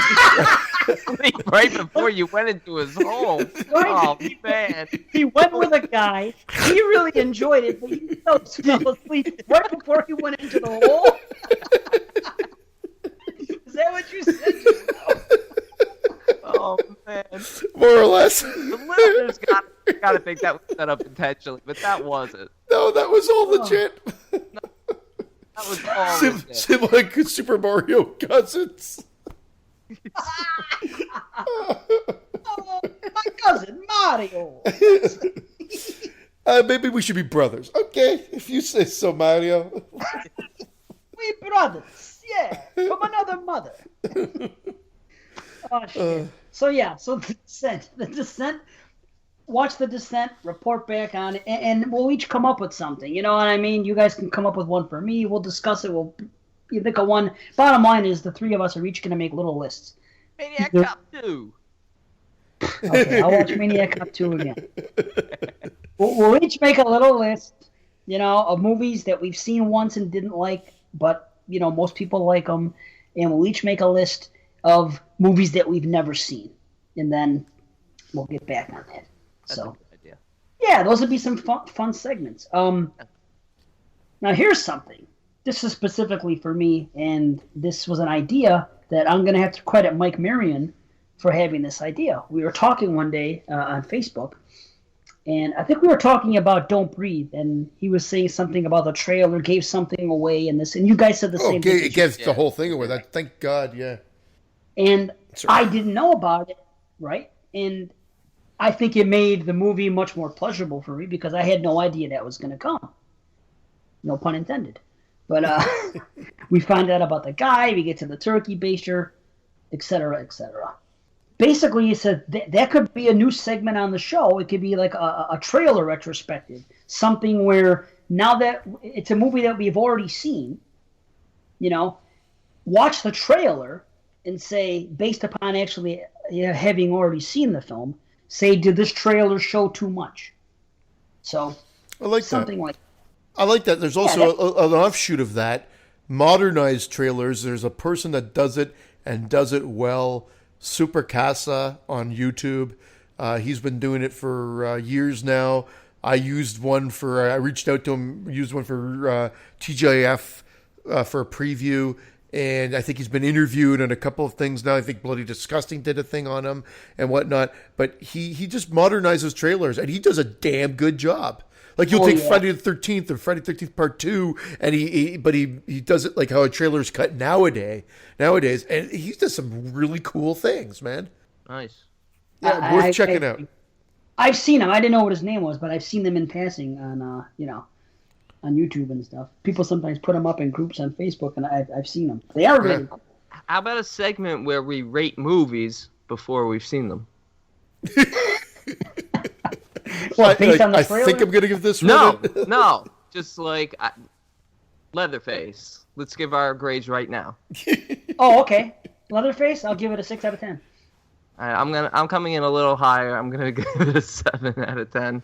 Okay. This one is probably a top contender for my year end, and it's 8.5 out of 10. Yeah. Holy shit. Well, this will actually be funny now to see where it actually stacks up when we actually cover it. Yeah, a year from now, by the time we get to the year-end show, we'll see who was right. Yeah, it's great. Or in a month and a half when We it could comes do out. it as a new movie. Yeah. Right. Okay, or a month and a half, fine. But as far as the trailer thing, I'm kind of the perfect candidate to do this because I always watch them afterwards. And now I can see, hey, did this give away too much? Because I saw the movie before I saw the trailer. You know? That is a good idea. So what did you think of the Don't Breathe preview? I still haven't watched it. You saw... It'll be my first one. How's that? Is that okay? You're in for a shock. Yeah. Okay. I'm sure Rocky's not even in the trailer. No Rocky. No Ralph. Forget about it. You gotta have Rocky in there. Shit. But anyway. Hey, yo, Adria. You think I can take this blonde fuck? I love Rocky. I love Rocky Balboa and Rocky Don't Breathe. Rocky Don't Breathe. That 80s band? They toured with Frankie Don't Says Breathe. Relax, right?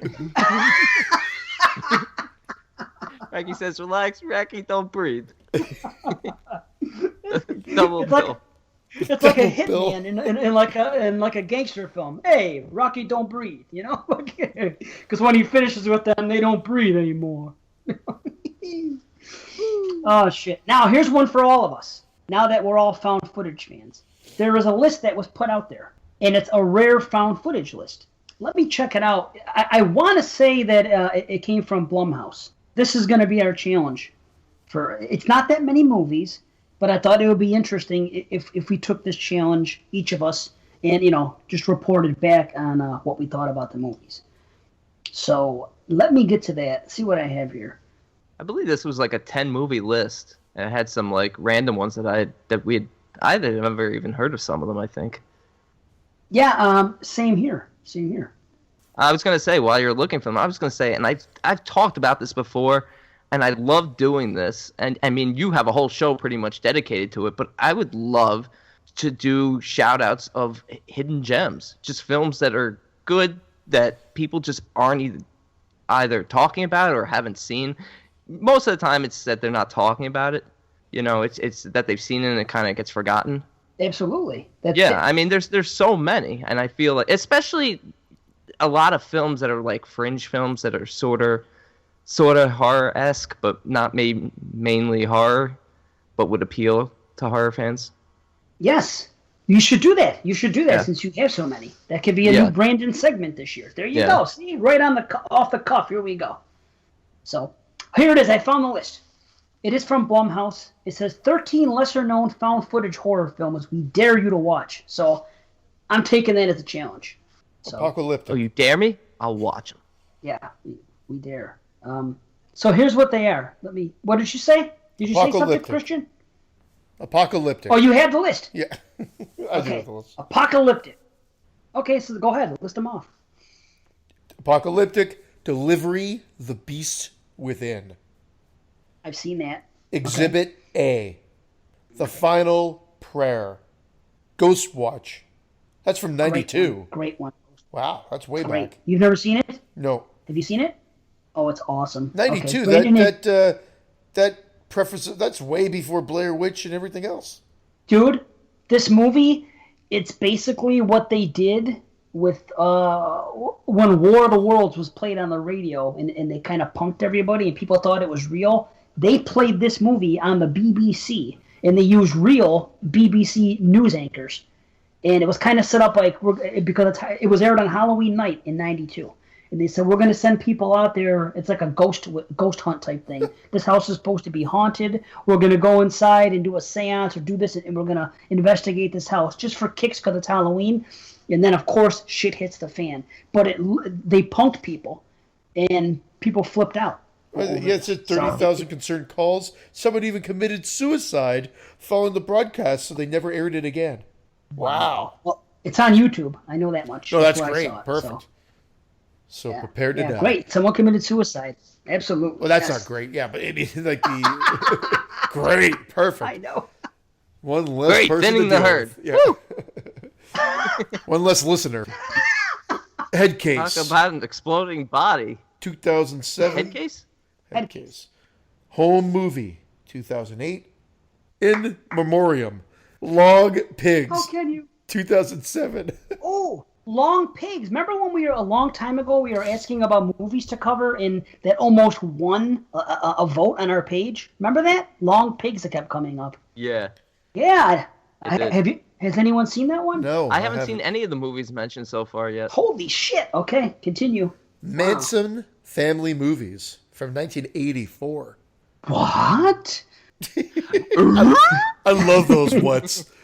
It's like a Dave Z. What? Yeah, Manson Family Movies, 1984. Nightmare Code from 2014. It says it's kind of like The Dead and Unfriended. Oh, that's intriguing. Ooh, okay. And then a movie called Recut from 2010. And then S and Man from 2006. That's the only one I've seen. You've seen it? It's on Prime, isn't it? No, I saw it years ago. Okay, I think it's I'm on... not sure. I might have saw it on Prime, but it's been years since I've seen it. I think that's the last one on the list. That's the only one I've seen. Okay, well, can we commit in this next year to each watching these 13 movies? If we can get our hands on them, that is. We'll try. If they put the challenge out there, you got to be able to get them somehow. True. So we'll try to get those. Amazon Prime is now available in Canada. I don't know if it's the same selection you've got. I'm sure it's going to grow because it's about a week or so in. I do have it. It's working beautifully. I watched Rear Window the other night Awesome. I heard they're only showing Strange Brew on a continuous loop. Fuck. Americans. You hoser. Fucking American. You yoga hoser. You yoga hoser. Oh, what a horrible movie. Did you finally watch that? I'm not going to watch it. Oh, it's not that bad. Oh, it's not that bad? No. It is that bad. It's not great, but it's not terrible. Are the girls kind of cute? Are they kind of cute, these chicks, or no? Oh, yeah, terrible? it's Kevin Smith's daughter and Johnny Depp's daughter. Yeah. Are they cute? I mean, oh my God. You not seen the show? Oh, no, you haven't watched the preview. Have you looked at a poster? Do you look at posters still? Posters. I only look at spoiler-free posters. Yeah. I do. I have seen the poster. I just didn't zoom in on them. Spoiler-free. I mean, Jason's wearing a hockey mask in this one too. Fuck. I want Sackhead Jason.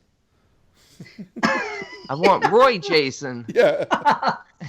You talking to me, Sheriff? I thought you was talking to me. Awesome. Okay. Well, we'll do that this year. We will do that. And Yoga Hosers, I'll check that out too. That's my challenge. Watch this movie that everyone's shitting on. How's that? Oh, wait. Those girls were in Tusk, weren't they? Yes. Yeah. Okay. They were kind of young, so whether they're cute is irrelevant. Okay. All right. That's fine. I'll check it out. And we will check out these 13 movies this year. So that's another challenge. We're going to add some new segments to the show. I was thinking about maybe I could do like a randomly, like another found footage movie, since I love them so much that are not on this list that I haven't seen, and do like a brief, a tiny review or something. I don't know. We're just looking to do different things this season, and we're going to. Lots of slasher. Lots of. Yeah. Yes. Lots of slasher for sure. I'm psyched. Okay. How about this? Theatrical versus director's cut. We find a movie that... What? I like it. That was like... Yeah. We find a movie that has a theatrical and a director. We watch them. And then we say which one we prefer. It's going to be hard finding a theatrical movie that has a director. Yeah. All right. All right. What, we're starting over? like Lord of Illusions last year. Oh. Yeah, thanks a lot, Christian. You really dropped the ball on that one. I love the version I saw. I know you love the version you watched. You just didn't tell me and Dave about it until after we already watched the shitty edited version. 10 out of 10. No wonder you gave it an 11 out of 10. Well, I did buy it. I do own the Blue now, so with that version on it. So I will be watching it. You know what sucks? I don't actually know, and again, this is one of the things I hate about not having Laserdiscs anymore, because they didn't always transfer them over. For instance, Scream. The Laserdisc I had was the director's cut, which wasn't much longer. I think we're talking 30, 40 seconds or whatever, maybe a minute, but it was just a little bit extra footage. Funny enough, sometimes that works great, sometimes it doesn't. Like when the Drew Barrymore kill at the beginning, it's done more staccato style, like more, and then quick cut. Theatrical, sorry, I do sound effects for my visuals, and then that was spot on. I almost knew what you were talking about. And then, but the director's cut, something about David Duchovny. He said, I don't know what he said. No, it's a slight. In the director's cut, it's like an actual fast but pan in, so you could really see her intestines hanging out. Like when she was hung, she was also gutted, and they're hanging out and coming out. When the boyfriend's gutted, you see that for a lot longer, and when you see Drew Barrymore get crushed, it's a bit longer. The I apologize, Rose McGowan in the garage door. I will say that one looks a little phony with the extended bit of footage, but I've not seen. You guys tell me, have you seen an uncut version of Scream? Since they did have it on Laserdisc, I've not seen them release it on DVD. I've got the 3-disc set, and they didn't release it. So it's just weird. You sold it to Clive Barker? Yeah. No. You got it signed by Clive Barker and then sold it. I really am an idiot. What happened was this. I told the story probably before, so I'm sorry for repetition, but for new listeners that's not checking out the back catalog. By the way, check out the back catalog. Yeah. It's on Horrorphilia Network. Why not? Yeah. I mean, they're not really. We timestamp everything, so I mean, you can go right to all the goods. The whole show's good. What the hell? That's why we're number one. Anyway, I'm kidding. No, I'm joking. But I did get rid of them because they were bulky, and we were moving around a lot, and it was just with technology evolving. I figured, well, there's just no point to have these. Just like VHS, you figure. I wish I kept certain VHS because I had so many of them. With my Laserdisc collection, I at least wish I kept half of them because some of them wouldn't be worth shit, and I just knew it. But looking back at it, Lord of Illusions, Scream Uncut, the Nightmare on Elm Street box set, Platoon box set, like that's not horror, but it was an amazing set. Just certain ones, that Phantasm one I was talking about. But no, I sold them all. Sold them all, or gave some away, but mostly sold them all. Man. I wonder how many Jeremy bought. Because Jeremy he always buys them. I bet he bought like half. But this is years ago, though. I don't even know if Jeremy was born yet. Oh, okay. He also buys a lot of top loaders. You know what I mean? Oh, that's what I heard. Yeah. All right. Cool. No, I've never heard of a Scream Uncut, and that's crazy, man. Wow. Wish I could see that shit. But now we can't because you sold it. There we go. We got to buy a Laserdisc player and all get together and huddle around and watch the 40 seconds extra. Let's do it. Yes, there let's we go. Do it. So theatrical versus director's cut. We're going to pick a few movies and do it. I'm thinking like Alien. I don't know, just different ones. I always hear people saying, which ones do you think is better? And I've heard different opinions, so I think we can do something like that. I haven't done it much with... sorry, Christian, go ahead. No, you go ahead. I just said that's another good example. Alien and Aliens. Oh. I was going to say, I haven't done it much with the horror films, but usually like the superhero movies, the theatrical versus director's cuts. I genuinely prefer the theatrical cuts. I'm with you. They're long movies to begin with, and it's like if it wasn't good enough to make it to the final theatrical release, like I don't need the extra 35 minutes of footage that you cut. I'm thinking you could have cut more. Tarantino was always like that. He goes, I don't make these special edition things. Because I know what I want to put in my movie when I release it. Done. So he was always against it. His movies fly by. I've been watching The Hateful Eight. It's premiered on TV. Every time I find it on TV, I throw it on, and man, that movie just flies by. And yet it's still like close to 3 hours. Yeah, it's a long movie. But he would always come down, and he was talking about James Cameron.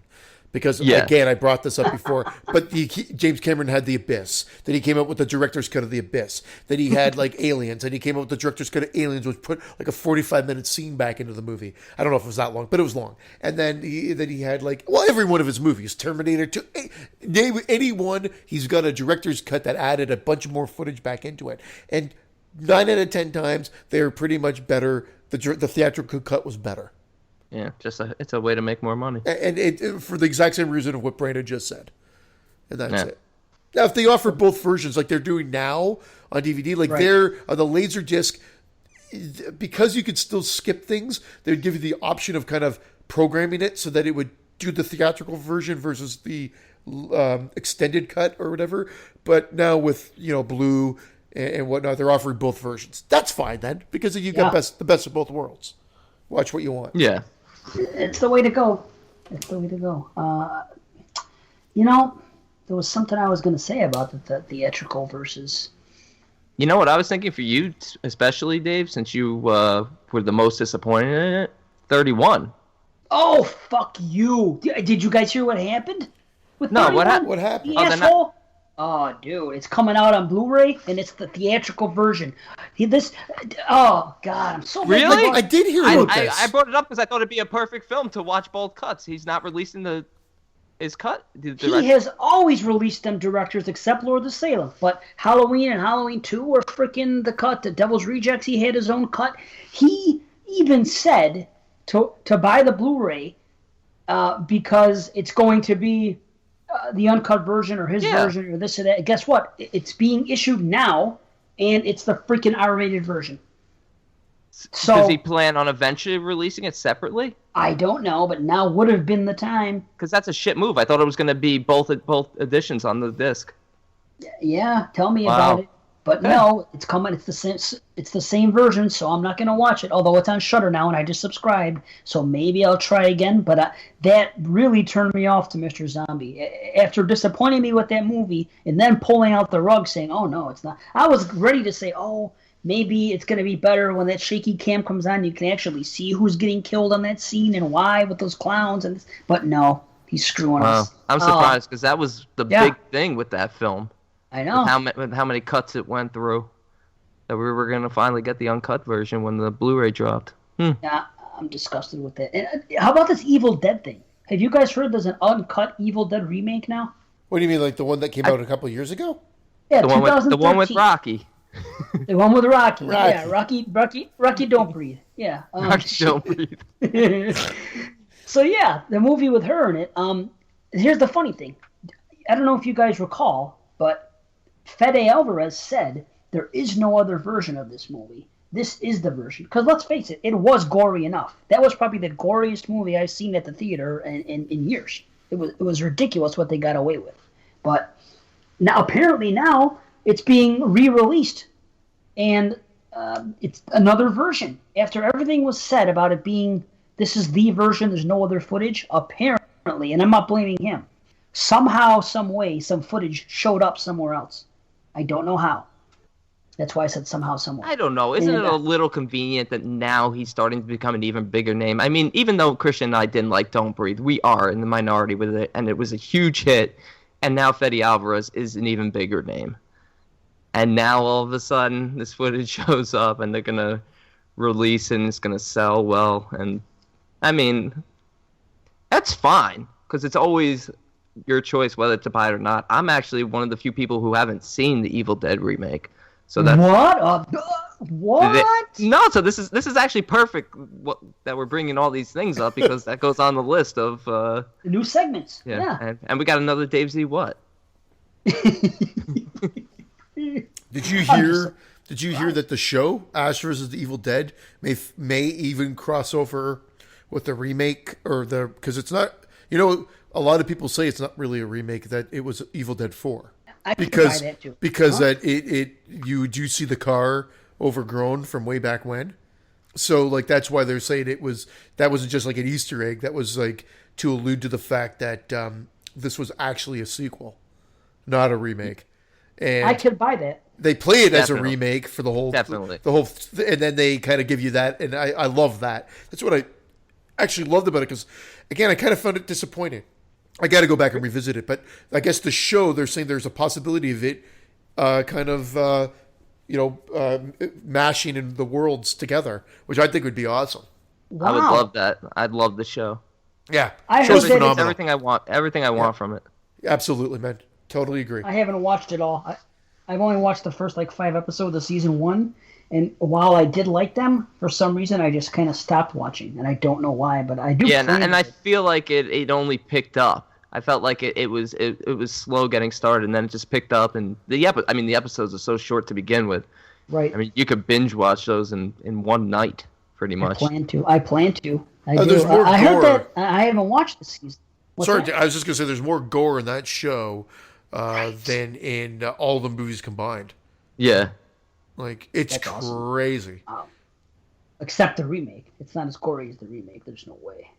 No, when you add it all up, I mean, like that show, it gets up there. I mean, again, and it kind of plays, I could be in the minority here. I don't think I am. I think it does a great job of merging the worlds of the Bruce Campbell Evil Deads together. What I mean by that is like, it's kind of like the scary tone of the first one with the craziness and sort of slapstick-esque nature of 2 and Army of Darkness. And although it definitely leans towards the slapstick side of it, definitely more so. There are some scary bits, but it's definitely aimed more at that crazy slapstick nature. I agree with that. I heard that something's going on with the show where it's being tied into Army of Darkness now. Are you guys current on the show or no? I am current. I'm not. I'm actually in season 2, but I haven't finished it, so I don't know. Is there anything pointing to Army of Darkness, or is this just rumors, or it's supposed to happen next season? I've heard rumors that it's supposed to happen next season. Okay, so it's nothing happening now. I wasn't No. sure exactly what it was. Okay, cool. Well, I got to hammer those. So there's 2 more segments we're gonna get to this year. 2 things and that I thought about. One of them was kind of like being in defense of movies that nobody else likes. I thought would be fun, taking an episode or a segment, come on and say, people shit on these movies, but I happen to like them, and almost like a guilty pleasures type thing, like we discussed that one time. Dr. Giggles. Dr. Giggles, there you go. Gravy, there you go. Get on there, we'll talk about them, tell them what we like, and Gravy. You know what I find though? Gravy. When you bring them up, that's when all of a sudden everybody comes out of the woodwork, and suddenly there's this huge. Right. You're like, well, there's everybody. Thank you, because I brought up like no one liked Bad Dreams, and then I say, you know what? I like Bad Dreams. I think it's better than most of the Nightmare on Elm Street remake or sequels, and yeah, it kind of resembles Part 3 quite a bit. Considering it even has one of the girls from Part 3, but I love that movie. I love that movie. J. Rue. I haven't seen it in years. I like that movie too, and that's a film that I would even talk about on my hidden gem sort of segment. Nice. Because it's not that it's hidden; it's just that nobody really talks about it, like you said. But that's a good idea. So these are some segments we're gonna, try to get into this year. There's one more I thought it's kind of the opposite of in defense of movies, and this is something that I wrote down. I called it non-guilty non-pleasures instead of guilty pleasures. And that was going to be like movies that everybody else likes, but you don't like. And then you can come on and tell why. So, I'm not guilty about it. It's not pleasurable. And I don't get it. And this is what I don't like about it. And that could be fun, too. Rocky, don't breathe. Oh. Like Necromantic? I don't know how anybody could enjoy that movie. Well, there you go. We'll save it for the segment. We'll get into it. That's cool. Yeah, it's a good point. I actually liked it. It's a good movie, but I bought it and I watched it once. Like, I don't plan on watching it again. Other than the endings of both Necromantic and Necromantic 2, just to see the shock value of both of those, I don't know why you'd ever want to watch those movies. They're not enjoyable films. Like, No, they're not. They're not fun, lighthearted films. I'm gagging as I'm thinking about it. Oh. I'm about to puke. The eyeball. Oh. What are you, moods? Yeah, the eyeball scene. Oh my god. Oh no, I can't. I'm gonna puke. I'm gonna puke. I might puke. It's a Canadian thing. Moods always talks about it. Oh. Okay, stop. Let's stop. Don't think about it. Okay, wait. Let me think of something different. 2 girls in 1 cup. 2 girls in 1 cup. 2 girls in 1 cup. Okay, good. Whew. I feel better now. Nice. I was going to talk about, before we got into our feature, about 2017 movies quick. And remember how at the end of last show I said that I wasn't looking forward to anything because everything I've been hearing so far has been a franchise, a reboot, a sequel, or something like that? I read that article and I was like, you got to be kidding me. This just doesn't look promising. This is what we have. I'll rattle them off quick. Okay, go This ahead. is another Blumhouse, okay? 13 horror movies, remakes, and reboots coming in 2017. And this is written by Becca from Shockwaves. So check it out. Amityville: The Awakening. Finally, January 5th. No, push back to the summer. Push back again? To the summer, yep. What is this, February? Holy shit, how many times are they going to push You guys it are back? looking forward to this bullshit? I wasn't looking forward to it, but it got pushed back even further now. I'm not looking forward to, but I'm curious to see it. That's all. It could be better than Playhouse, I guess, or whatever. Playhouse. Dollhouse? Dollhouse, whatever. The fucking shit house. Pee-wee's Dollhouse.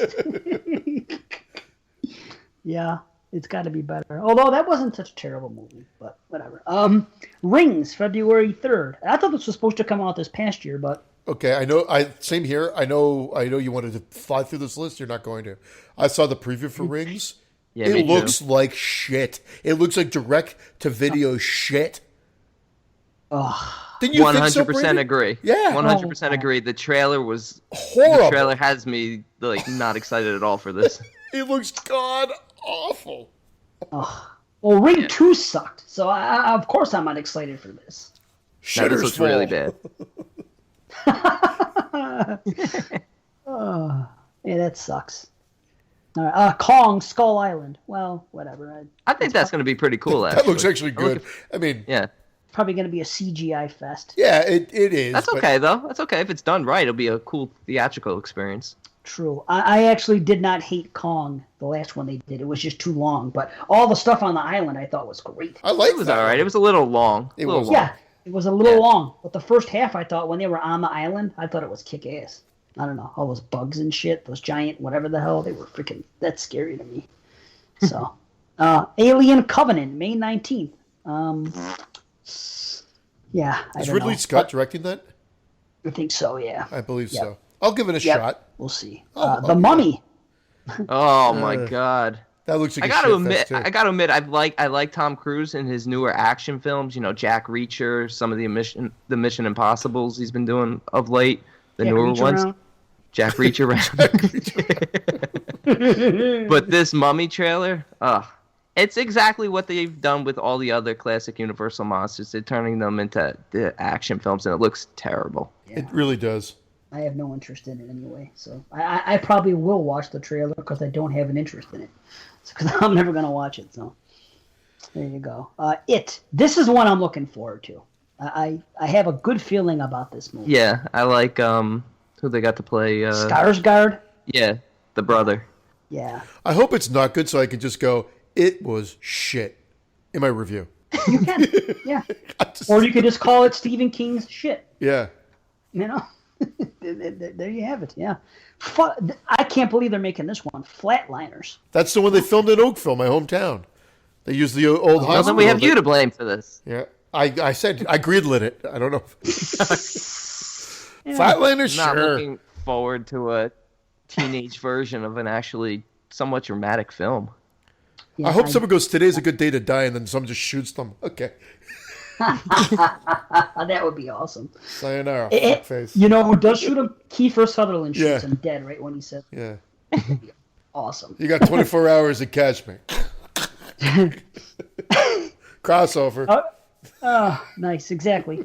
Fuck 'em. Oh boy. Okay, the next one, Suspiria, October 13th. Beautiful.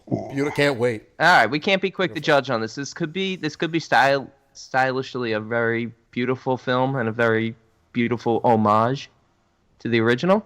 Maybe it will. I'm excited for it. I am I'll not. watch the original. I'll go see this one in the theater. I think it'll be a cool experience. We'll see. We'll see, though.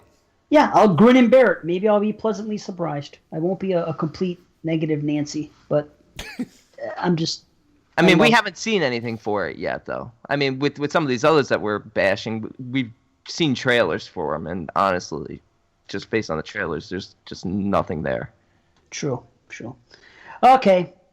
Friday the 13th, once again, scheduled for October 13th, 2017. Well, they are shooting in April, which they took so long to come up and green light and do this, that, and the other thing, and they're finally going for it. I know it's coming. I know it's coming out next year. I know you guys are skeptical. I think it's definitely coming now. I'm looking forward to it. I'm going in with an open mind. It looks like they're trying to do something new. I don't know why they need to do something new. That sounds weird. They're trying too hard. Like if Yes. they try too hard with everything else, it really Crystal Lake, Jason, killing. You know, the rest. Yes, easy. The rest you just piece together accordingly. But I don't know what they're dragging their feet on. What they needed to do. Like, does it take place in the winter? Does it take place in the summer? Should we do found footage? I mean, right away they shut that down. But did we need a 5-year delay because of it? POV, put a GoPro on Jason's head. Nice, right? Might as well. It's going to get delayed again. If this Yeah, movie if it comes out, I'm looking forward to it. Otherwise, I just don't think it's coming out. I'm sick of hearing about it. As much as a Friday fan as I am, I've just been burned too many times. We discussed it on the show already. I'm done. I'll tell you what. If this movie comes out October 13th, 2017, I will quit podcasting. No, because it's coming out, man. Okay, we'll see. I put it out there. Christian, we better look for a new host. Yeah. I'm putting it out there. We'll see. October 13th, we'll all be right here discussing. Let's look for it, like one Dave way or G. the other. Something that like any Dave with the last name that starts with G or something like that. All right. I'm Dave G. Welcome to. Dave Now, G. is it Scott. just G or is it GEE? Yeah, whatever. We can work out the logistics out. Could you just sign your name GEE? No. Okay, you're out. You're out. It's just going to be Dave G. And How about only reason- IMDb? BEE. IMDb. I buzz in the bush. I buzz in the tree. Okay. We're gonna have to change our name like Led Zeppelin after everything happened. They decided not to go on again. Do we have to change our whole name and everything? Fuck. Yeah, it's not. It doesn't matter. That's why I said that. It's not going to happen. So that's all there is to it. You guys can laugh at me, make jokes, everything. Okay. October 17th will all be, 13th will all be right here, and I'll say, "Told you so." In September, we start auditioning. Okay. Go for it. Day of the Dead, to be announced 2017. We were just talking about Day of the Dead remake. They're doing it again. Whatever. Nothing more to say on that. Yeah. Hellraiser Judgment, to be announced 2017. Oh, great. Just what we need. Yeah. Another sequel of Hellraiser. Another shitty sequel that's not even a Hellraiser movie. Right. I Saw the Devil, another remake, 2017. Again, a fantastic film, but and I'm sure they'll do a good version of it because it is a dark film. They have to keep the dark tones. They're just making it for an American audience who's too lazy to read subtitles. So another Old Boy, you're saying? Yeah, I never actually saw the Old Boy remake, but I heard mostly pretty positive things about it. I heard mixed, but whatever. Doesn't need to be done. That's the bottom exactly. line. There's no point. like let the right one in. Right. They need to do Let Me In. Let Me In was okay. You know what I would like to see remade? I'd like to see The Burning remade. Like, that's a movie that I could see being remade. People get their their panties in a remakes is a sequel, remake. What the fuck's the difference? As long as it's done properly. And The Burning was a movie that, like, there's so many failed opportunities with that movie. I honestly think it should be it should be a sequel. But the great thing about it is you could do it Evil Dead style, where the whole movie is, I think I might have said this on the show already, so forgive me if I have, but you have said I did. Yeah, so but keep going. But it's okay, no, I was just saying, like, you now take place in this day and age at the camp, and the whole backstory is the first movie. You know how there's like the history of like something that happened 30 years ago, whatever like that. Perfect. There's the setup. Boom, and half the people are still alive, or most of the people are still alive. They can come back. Jason, you think Jason Alexander will come back in a second? He wants to do Kentucky Fried fucking commercials all the time. Let's do it. I got a good idea for a movie that should be remade that missed a ton of opportunities. And I'm not saying it's good or bad because we're going to be talking about it soon. But Terror Train could be remade. Well, they did remake it. It's called Train. It's not a remake though. Have you watched that? That's like it's about a soccer team going to like Europe to do something else. And other than it taking place in a train, there's no connection to Terror Train whatsoever. No, I mean a genuine Terror Train. New Year's Eve costume party. Fraternity, we're going to get to it. Sorority. We're going to get to it because right away, New Year's Eve costume party, you've lost me at get-go. I've never been to a New Year's Eve costume party. I've been to a New Year's party where people dress up in like a fucking suit, but never a costume party. Maybe I'm crazy, but that just seemed like they wanted to. We'll get to it. I'm gonna shit come all over the place. Fair enough. In 2 seconds. Oh boy.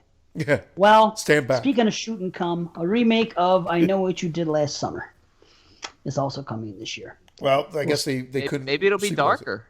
Well, Flanagan wrote it. So. All right, so. Hey, the first one was actually quite dark. The first one was actually probably a scarier movie than Scream, if I have to be honest. It was more true to a slasher film, like the traditional style slasher films. It's just definitely versus Scream. It is. I think if I remember the story correctly, Scream was such a big hit. They're like, "What else you got?" They're like, "Okay," blew the dust off the script that was in his drawer. Boom! I Know What You Did Last Summer.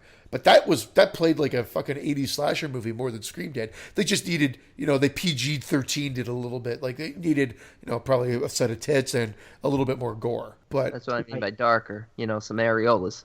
Yeah. The little sperm maid. I want flapjacks. But yeah, you know what? Let's do. I'm going back to The Burning. Let's do it because it was filmed in my hometown. We can go back to North Tonawanda, do it right there. Exactly. And there you go. Exactly. We'll just call it Burning. It'll just be called Burning. That's it. The Burning. It doesn't need the 2. Doesn't need anything else. It would be a sequel / remake, Evil Dead 2 style, in the sense of like it continues the story, but really at the end of the day, it's a bigger, better version of. How about Burning 2? Tagline: I should have double bagged it. Let's do it. Yeah, Jason Alexander. You're off the shoot.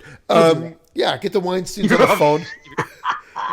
Weinsteins, you heard us here first. We'll do it on the cheap. Shoot us a couple mil. We'll get it done in the bag. Unless you have like 10 mil. Then those you are my people.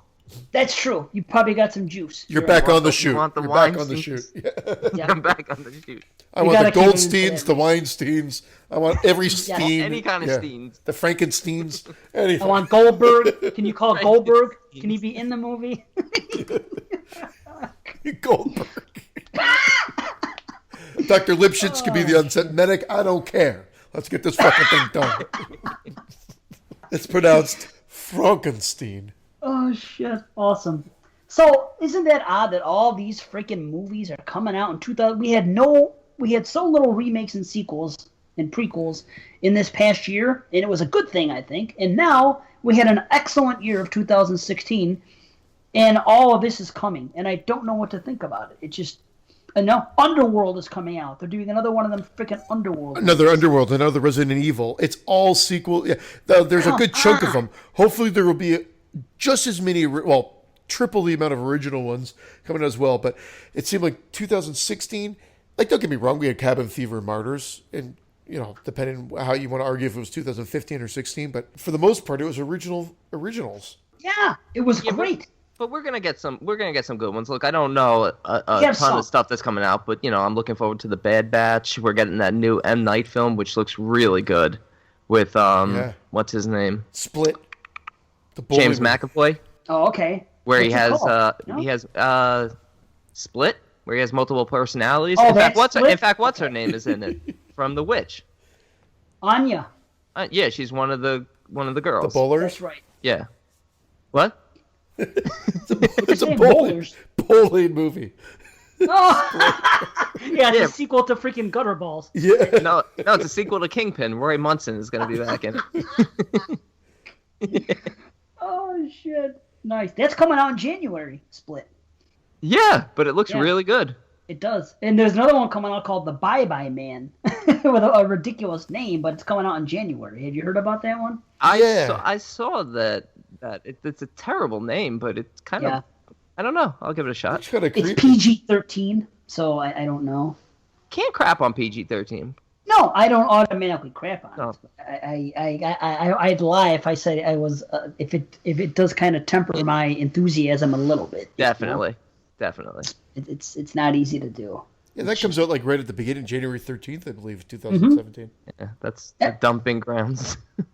And there is that one movie I mentioned last time, A Cure for Wellness. Have you guys heard about this movie? No. Yes. Yeah, I'll tell you what it says on the B, because I like the way it sounds. It's an ambitious young executive is sent to retrieve his company's CEO from an idyllic but mysterious wellness center at a remote location in the Swiss Alps, but soon suspects that the spa's miraculous treatments are not what they seem.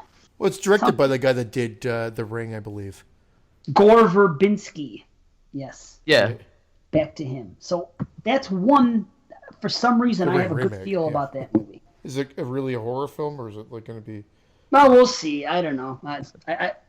It's going to be maybe horror thriller. I don't know. Hard to say. Just I like the sound of it. There's another zombie thing coming out, an outbreak called Patient Zero, which Very original title. Yeah. I want to see the Belko Experiment, actually. Yeah, that kind of looks fun. Greg McLean. Which one is that one? The Belko Experiment. It's the guy that directed Wolf Creek 1 and 2 and Rogue, I believe. I love Rogue. Oh, okay. All right. That's the thing where they inject trapped. something in their skull or something? Yeah, they have to kill each other. They're trapped in the office building. They have to kill each other, otherwise the system will do it automatically for them. And if not, you know what happens? Exploding heads. Exactly. Yeah. So I'm down with that. There's another movie called Raw, which is a freaking Raw. Yeah. That's one I'm really looking forward to. I knew there was another one. Eddie Glad you Murphy's brought that Raw? one up. Yeah, Eddie. Yeah. It's just a bunch of Love it. dudes raw dogging it. Oh, baby, I like it raw. Yes. That's on the top of my list now. Raw dog. No, it actually, like, I have a feeling that's going to be a contender for next year, from what I'm reading. Hey, look, I called The Invitation and House on Pine Street as my two most anticipated on that last year's end of year show. So for this year, The Bad Batch and Raw are two that I'm thinking are going to represent. Nice. Okay, here's the B. When a young vegetarian undergoes a carnivorous hazing ritual at a vet school, an unbidden taste for meat begins to grow in her. Yeah. Ooh, baby, I like it. My last girlfriend. No, she's now, except reverse, she's now a vegan. Yeah. A lesbian vegan. A les vegan. How about Lesbian. a les vegan? Yeah. Awesome. How about that movie by what's his name? Kevin Peele. Key and Peele? That's from Key and Peele. You Peele? haven't heard? Have you heard this? Oh, The Black Visit? The Black Visit, huh? It looks like The Visit, but with an all-black cast, right? Yeah, well, he visits his Caucasian girlfriend's Oh, that's first right. family estate. Yes. So. And he suspects something's up with them. They're all acting super strange. Yeah, no, that actually looked okay. It could be. Yeah. Do you watch Key and Peele? Yes. Yeah, well, you could tell that they have a taste for horror movies with Yeah. some of the stuff they do. So I'm looking I forward. like them. Yeah, I'll check it out. Yeah, definitely. So there's a couple more on this list I pulled up, but we don't want to be here all night. But I'll say the names. Keep Watching, March 24th. Bella Thorne. Slight. Did we mention Slight? Slight. Yeah. No. Here's a fun idea. A down-on-his-luck magician has to use his sleight of hand to rescue his kidnapped sister. What's he gonna do? Pull her out of a hat? I don't know. Maybe he's going to be like a magician in the next movie. I don't know. Sleight of hand. All right. Well, shit. Let's get to the next movie. Let's get to our feature review. Enough's enough, right? Fucking A. We've done quite enough here for you people. So. If you don't think so, go fuck yourselves. Yes, indeed. Yes, indeed. So, yeah. Yes, go fuck yourselves. I love them. I love them all. I know. Let's talk about Terror Train. What do you say? All right. Feature review, Terror Train, 1980, directed by Roger Spotswood. A mass killer targets college kids responsible for a prank gone wrong 3 years earlier and who are currently throwing a large New Year's Eve costume party aboard a moving train. My first beef. Where the fuck these people dressed up? I think, honestly, they wanted to get fucking Halloween and prom night and mash it onto a fucking train. And honestly, then I read some stats, and they said, that's kind of what it was like. Prom night literally just came out months before. So it wasn't really prom night. But the writer said that he had a dream. I think it was the writer, or one of the producers had a dream.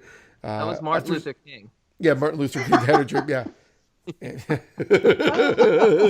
was good. He said he saw Halloween and Silver Streak, and it had a dream and said, what do you think of putting Halloween on a train, to his wife? And she said, that's terrible. So he wrote down the title, Terrible Train. And then they changed it to Terror Train. They should have just kept the terrible train and just took the train out and put terrible movie. Yeah. I won't say that. It's not a terrible movie, but man, my hype going into this, and I've seen this before, it really let me down this time. I was watching, I'm like, wow, this is not a good slasher at all. It's a mixed bag. It's such a mixed bag. It's a very mixed bag. The best parts of this movie is David Copperfield's magic. It's a great thing in the movie. It's a great thing in the movie. And obviously Jamie Lee Curtis, she's very attractive in this film. David Copperfield said, what you see is what the cast and crew saw. Like, that wasn't special effects. That was his magic. No, yeah.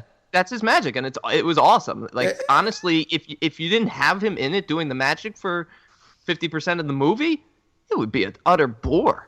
Well, wait a second, too. Though the movie stops dead for a lot of those scenes. I think the final chase If you want to use chase in quotations, the final chase, like final bit, is really well done. That's my favorite part of the movie. To be honest, I mean, Yep. but it's kind of anticlimactic. Well, yeah, no, I that's how don't they think end them. so. That's how they ended them that day. Boom, killer dead. Boom, credits roll. Like, because that's what I don't happened. mind that. I just mean you kind of, I don't know. There should have been more kills within the final chase, maybe. Well, there's not a big, huge body count in this movie. If you're There's going not in, a big body count, and the kills are mostly if you're going cutaways. and there's no gore. Yeah, the gore. Well, there's a severed head, and and gore that's it. Severed head and a splashings of blood. So if you're going in expecting a gore fest, you'll be upset. So where does a 4.2 million budget go on a film like For this? the train, it was. That's what I thought. It was. They must have. Yeah. They must have just blown it all in the train. You know that the director, you mentioned his name, Roger Spots, Brandon's Wood. He denounced the film. He denounces it. He won't even talk about it now because he's done so many other things. You know, I honestly think because he's still directing.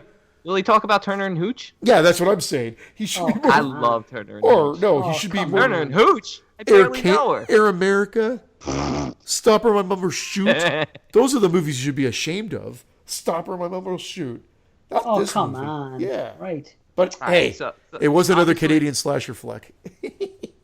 Oh, there's definitely Canadian. There's no question. I wasn't 100% sure until the one guy was talking. I don't know if it was Jamie Lee's boyfriend or the other guy. Doc And- or Mo? What's that? The Doc or Mo? Dr. Whoever the hell, Mo, whatever it was. Doc. It was either Doc or Mo. Okay. But he was talking and he said I think he was talking to Jamie Lee and he said something about he goes I said I was sorry and I meant it. And as soon as he said sorry, I knew he was Canadian. I was like, "Oh, this is a Canadian flick." Oh, I didn't. Then in the middle of drooling over Vanity because holy shit, this woman is hot in this movie. I had to look it up to see who it was. And I look it up, and it's Vanity. And then I look at her, and I go, wow, she was born in Niagara Falls, Canada. I was like, holy shit, I never knew that about her. So, definitely Canadian. Man, but what about the girls in this movie? There were some attractive women in this movie. They were And Jamie Lee, attractive, but you don't get to know anybody. That's the thing about this movie. They kind of you kind of know the core group because of the stupid opening sequence that they filmed at the end, and they wanted to tie it together, and the prank that goes wrong, which I thought was overdone and ludicrous. Like I made a joke. I texted you guys and said it's up there with the burning as being one of the stupidest gags known to man for the reaction that the guy does to spiral into madness or whatnot, and it's just Well, that's how nuts. that whole Cirque du Soleil thing started with the, with the performers who tangled themselves up. Oh my god! at least At least At it was least they mean-spirited. did it. Yeah, but it was mean spirited.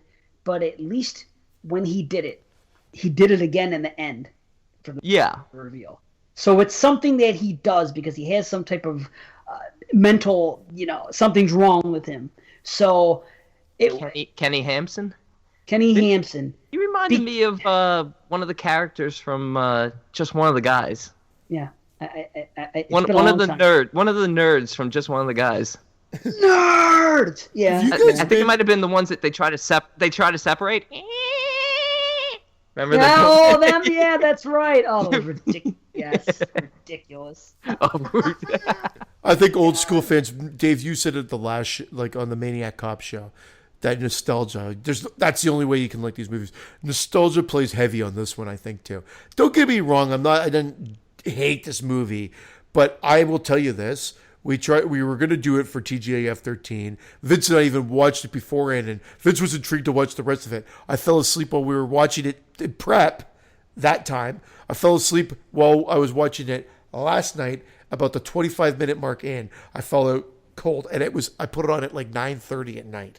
There's no reason for me to fall asleep. Something about this movie is sleep-inducing. Now, then I put it on again today, and I watched it all the way through. I don't know what it is. I do not find this movie fast-paced. It feels long, even though it's only an hour and 37 minutes. It does not click along at all. And there's just too much walking around cabin to cabin.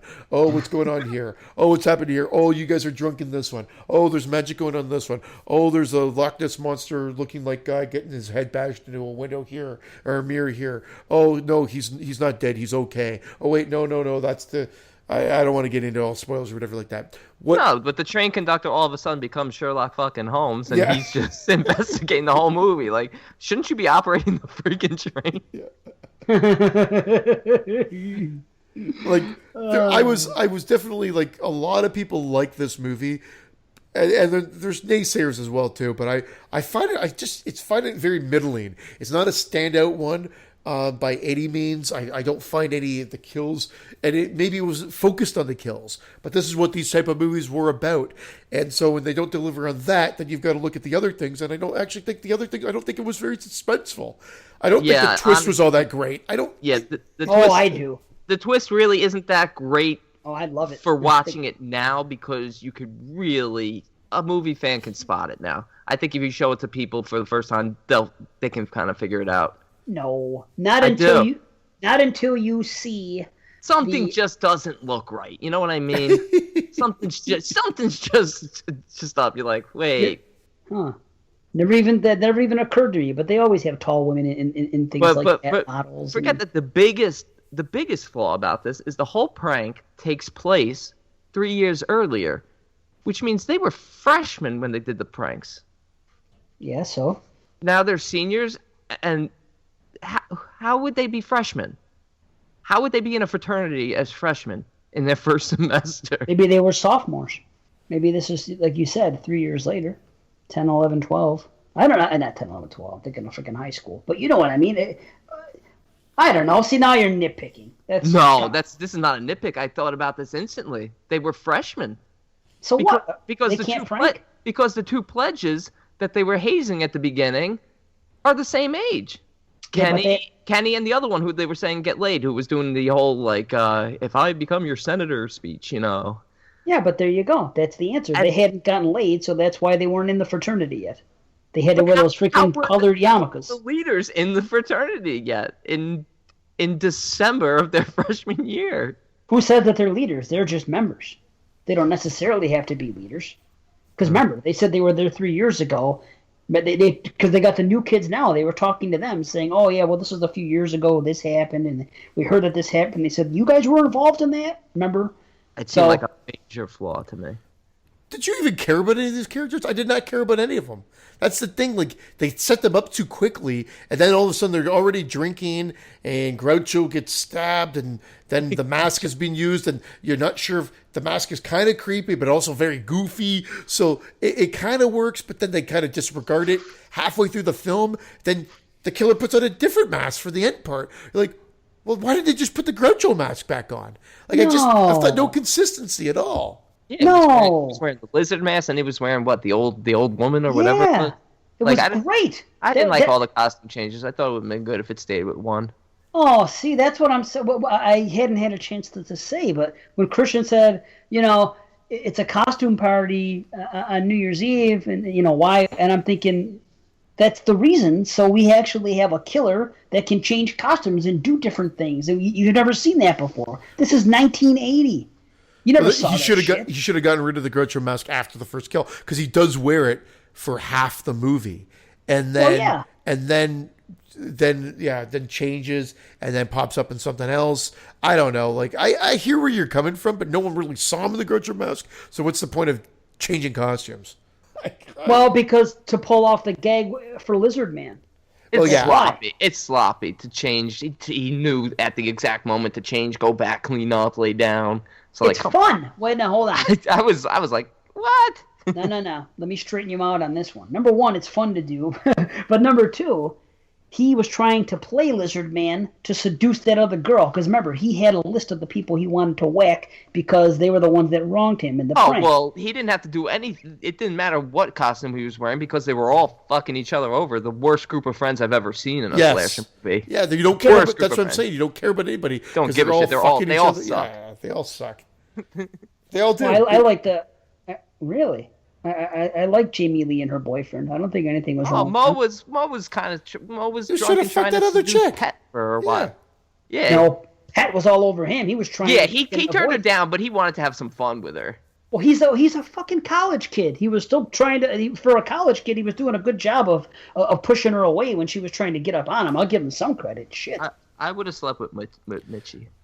Dave, did you watch this like from the get-go, like way back when? The reason I'm asking you is because we talk about box art a lot in these podcasts, and to be honest, when I saw the box art of this, I never rushed to rent this movie. So I saw this slasher later, like it was one of the latter ones I rented after I watched like Maniac, The Prowler, all the Friday the 13th, you know, like right. I rented it later because it was just so goofy looking. The only reason I rented it is because I found out, oh, Jamie Lee Curtis is in this one. I didn't see it yet. Okay.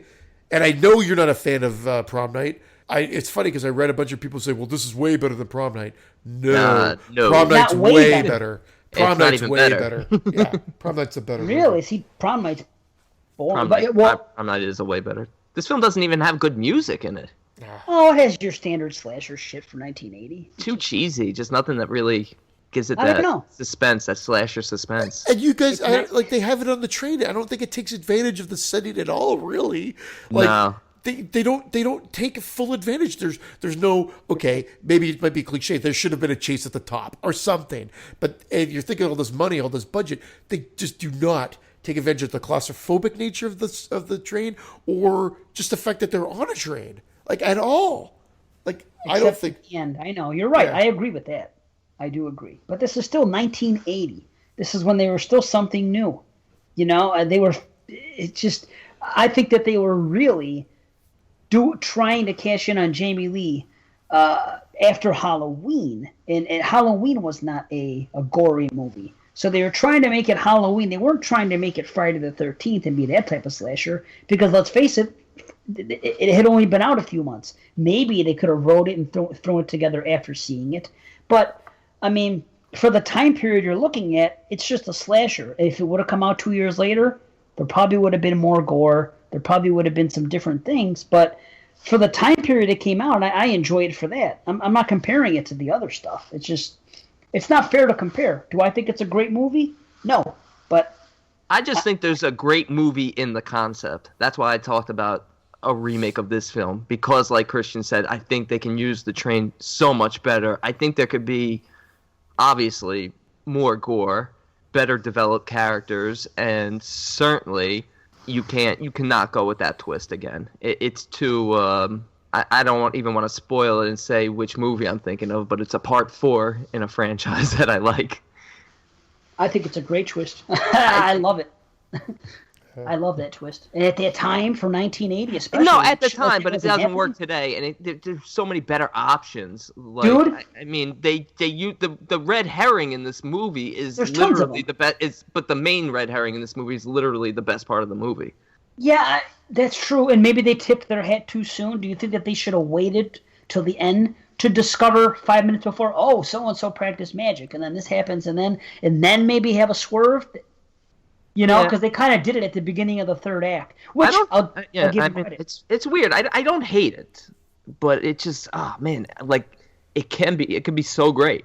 And I don't hate it either, but I feel like there's so much missed opportunity here. Exactly. That it just dampers the whole experience, and the whole when they get back on the train, you're like, turn on some fucking lights. Like the whole climax are just like. I mean, I know it's a horror film. You want the mood. But I'm like, does anybody just think... Actually, funny, Jamie Lee does at one point, when she's in that room alone, she flicks the lights on because she's like, fuck it, turns them on. So I laughed because I'm like, okay, finally someone turns on the lights. But for the rest of the movie, they're running around in darkness again. And you're like, what the fuck? I did like the two scenes in the car. You know, when she's in the car and, you know, she pulls the old, you know, surprise, it's not me. Oh, even the scene with Doc, where he's like, "It's every man for himself." That scene has some tension in it. Mm-hmm. That genuine creepiness, but outside the cart, just I don't know. The party scenes, just I don't know.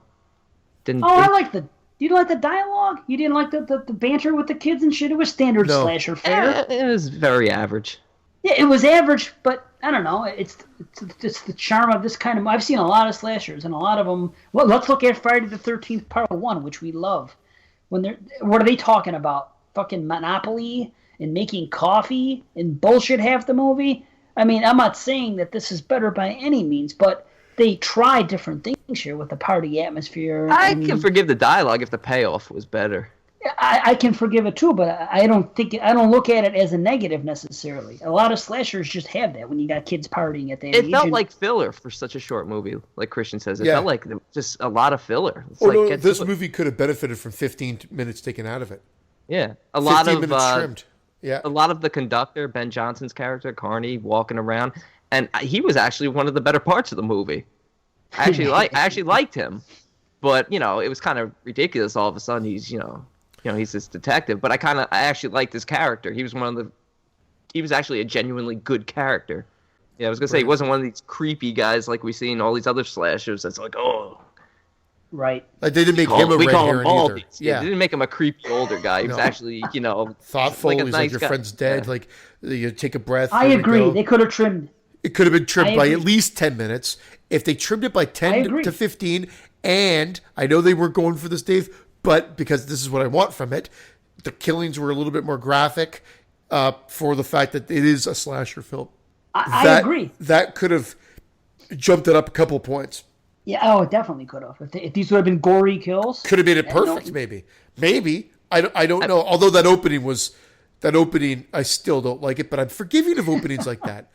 I'm forgiving of openings like that. Like you should have fallen out a window or something. I don't know what the fuck, but just to twirl up like that, I started laughing out loud right away, and I'm like, oh yeah, I remember this, and I was just like, oh, this is crazy. Jamie Lee looks so good though. Oh, she does. It's the best she's looked in these movies, I think. At the beginning, just walking around. She looks way better than any of them. Yeah, for sure. Yeah, definitely. I think I like all the chicks in this movie. Honestly. Yeah, no, they were. They were actually all the lead females were attractive. Yeah, they were. I dig them all, and I like the magic stuff. I like the magic stuff was great. The magic stuff made for even a great kill when I don't want to spoil which character, but when one character is killed in the dark. Oh yeah. That's kind of cool, even though it's obviously there's no gore whatsoever, but it's like, oh, okay, they're using this to their advantage, and that was great. And I would have loved to have seen more of that. Definitely. I mean, I guess it sort of is playing to it, but it kind of doesn't make sense a little bit. Like it makes sense, but like the logistics of it, I can't kind of. Not that I'm trying to nitpick and really make total sense of this. It's like trying to make sense of how Jason is everywhere at once. You know what I mean? Okay, I think we should give it credit for being, to my knowledge, the first slasher movie that somebody. The avenging of a prank gone wrong, which became a trope later on. Well, no, Prom Night. Well, it wasn't a prank, I guess. It was. The Burning came out. The Burning came out in 1981. It did. Yeah. So you're right. You're right. We're talking months cool. difference though, but that's true. Right. Prom Night was not a prank. It was a game gone wrong and a cover up, but still. Yeah, I hear you. I like that fact. Yeah, I'll tell you. I'll make fun of something on The Magician. There was something funny. Do you know that one trick when the magician turns into the girl, or brings the girl back, and the magician disappears, and they do that in every other thing that he was doing magic, like that was a big thing, but someone disappearing was done on the stage. Later on in the movie, they're in the middle of a car. He has people in front of him and behind him. Yes. We as the audience only see the one thing. Wouldn't the people behind the curtain see how the trick was done? I was thinking the exact same thing when he makes her reappear. I'm going to need my assistant back for this next trick. Yeah, he only pulls the cover up and the people in front behind of him are applauding. Yeah. I wanted the exact same thing. Like, unless they showed that it was one of those, like, double-sided sheets, but they don't. They just show him pulling it up in the front, if I'm not mistaken. That's all they showed. Yeah. Oh, man. Oh, it was funny. How about what was up with that? What was up with Doc? Why was he giving the magician a hard time and being a dick to him? Was there something I missed here? He was jealous. Magic was so cool. Jealous, yeah. Just jealous, huh? He was just being a dick. That's what I'm saying. There was not likable characters in this movie. Not really at all. Like, even Jamie Lee. The girls were fine. Sorta. But they don't give enough screen time. What was wrong time. with Mary? I don't even know who that is. That's how much I don't... Like, they're all blend together. Who? Who's Mary? I Vanity. don't know. Vanity. What's her name's best friend? Not her best friend. Her best friend was Mitchie, who got killed first. Vanity at the end. She was attractive, but wasn't she with another guy? Wasn't she with another guy or floating around with another guy that had a girlfriend? She was the one who was with Jackson, the lizard guy. Yeah, but didn't they like? Wasn't she like all shh because like his girlfriend was coming through? I don't remember. Yeah, I think she was. I think he was. Yeah, no one was. I don't know. I was too busy looking at her. She was half naked the whole movie because she had that. Yeah, but she dress never on was her. naked. That's the Yeah, other thing. her and Pet were the ones who were. Her and Pet were the ones who were going back to be with Doc and Mo. Right. So Yeah, they were all kind of backstabbing. Yeah, but that's what they do, man. I mean, it's. Oh yeah, I'm not. Count. Yeah, I don't like that. Doesn't matter. It's just if you don't like the characters on top of like a less than stellar slasher to begin with, Yeah. it kind of brings it down a little bit. Did you recognize the other girl from The Fly? What's her name? Pet? She was the girl from The Fly. That, Was she? Okay. Remember when he picks her up at the bar and he screws with her all night long, and then Gina Davis comes back and she finds her with her. She says, "Be afraid." That whole thing. Yeah, everybody looked familiar, and I knew I'd seen these people in other stuff. I just couldn't place everyone. Yeah. Jamie Lee Curtis was in Halloween. She was. Yes, that's it. Oh, It's true. It's true. She was. oh Yep. my God, I didn't recognize her with no pants on at the beginning. Jamie Lee Curtis, you know what's weird about her? I adore her as Laurie Strode, and I like seeing her in these movies. And, like, she's the only one that when I see her nowadays, it does nothing for me. Like, I don't look at her and say, that's Laurie Strode. She's so far removed from that I can't... Even when she was in H2O, she didn't seem like Laurie Strode. She's just, like, so different now, and I have no, like... I don't know, like, nostalgia, like, that I should love her. Like, if I was to see Heather Langenkamp nowadays, I'd look right there and say, that's Nancy, or... Did she do anything else after? Well, even if...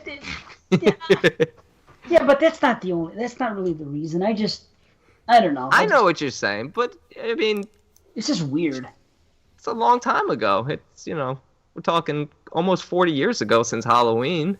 Yeah, well, it doesn't matter. I could see Janet Leigh in a million things, and she'll always be Marion Crane to me. She still looks the same, even as an old woman. It's just something about her personality, the way she looks, the way she acts, everything. I don't see Laurie Strode in her whatsoever. It's just she's not a victim anymore. She doesn't come across as like a scream queen, even though she is like a scream queen. She doesn't come across as having that personality at all. Like I don't know. I just like if I see what's her name, if I can see Ginny Fields now, Amy Steele, or I can see freaking Adrienne King. I don't know. It's just weird when I see her now that I don't think about Laurie Strode at all. And you think that would be the first thing I would think about. It's just weird. I don't know. I just think she's probably like her personality in real life is probably nothing like Laurie Strode's was or something. Whatever. That's called acting. Yeah, I know. I just, of course it's acting. I don't know.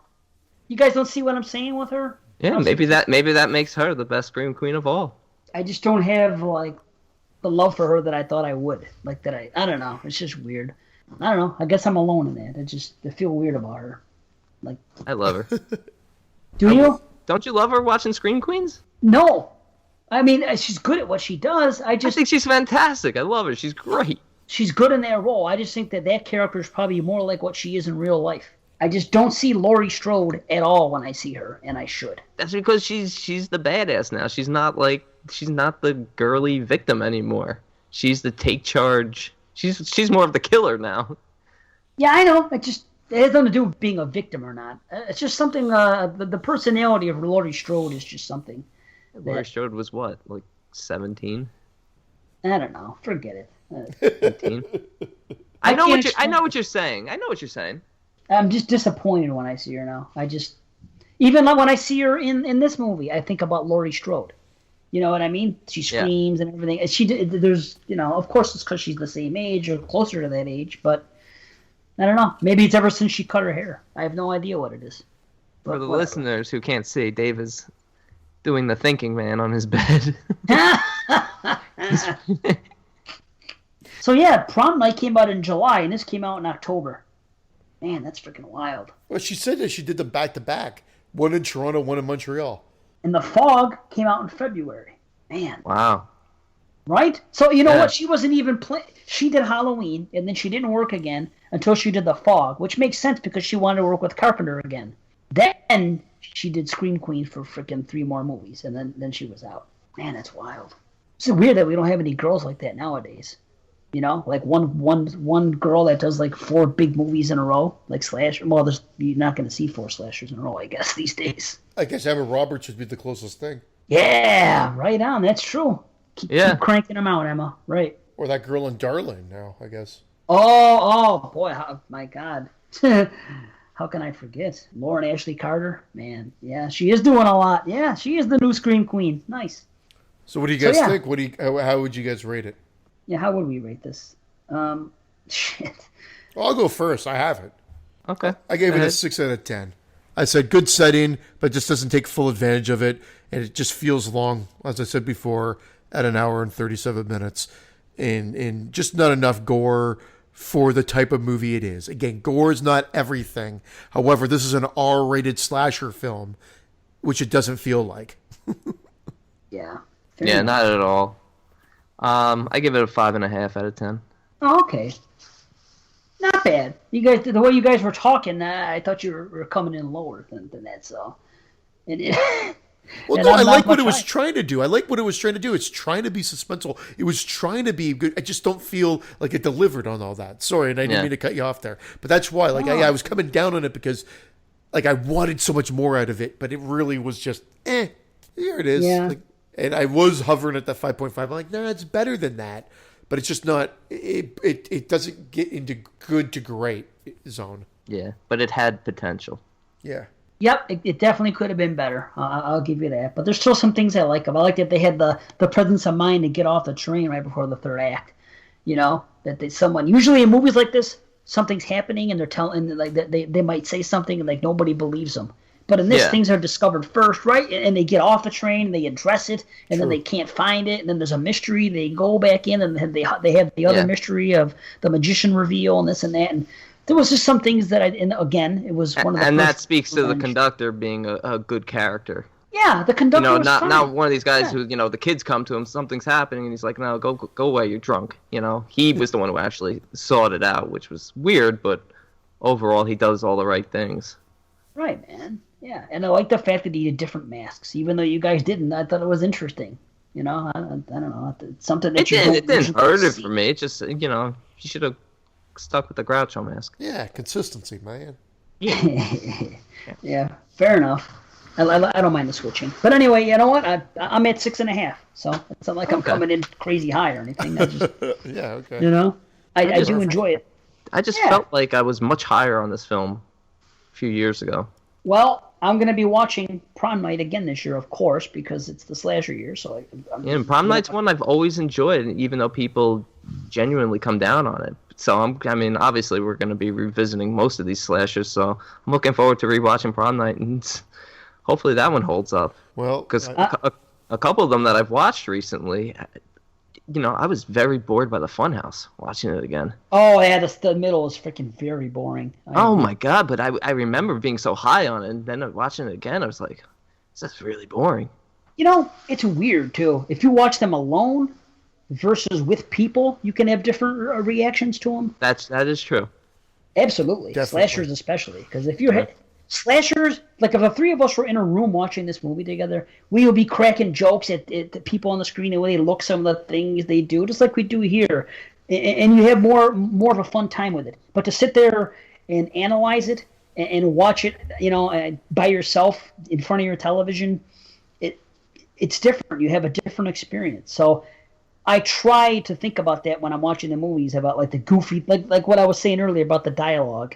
I was like, you guys don't like that dialogue at all? I thought it was kind of funny. And this, I don't know. I guess I laughed my ass off when the guy said, when Doc said something about best pap smear in a supporting role, but you guys didn't even remember that line when I cracked it at the beginning of the show. No, I didn't, and it is a funny line. It was. I just came out of nowhere. I've never heard a line like that before in a movie. That was good. And luckily they had the magician to break it up. Otherwise, it would have been dreadfully boring. Yeah, David Copperfield was great. Well, that's what they put their budget in: magic and a train, and Jamie Lee Curtis. That's what I'm telling you. You're right. That's what they did. Yeah. I'm already off to a good start with slashers because I watch a lot of Christmas slashers already.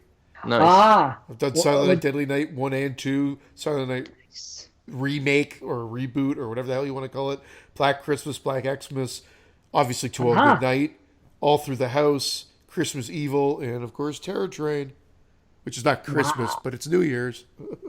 Nice. It's gonna be interesting to see at the end of the year how this 50 looks because thinking about it, when we first thought about it versus now revisiting them, and I think a lot of things are going to change. I think it's going to be quite different, especially I don't want to say the maybe the 11 through 40.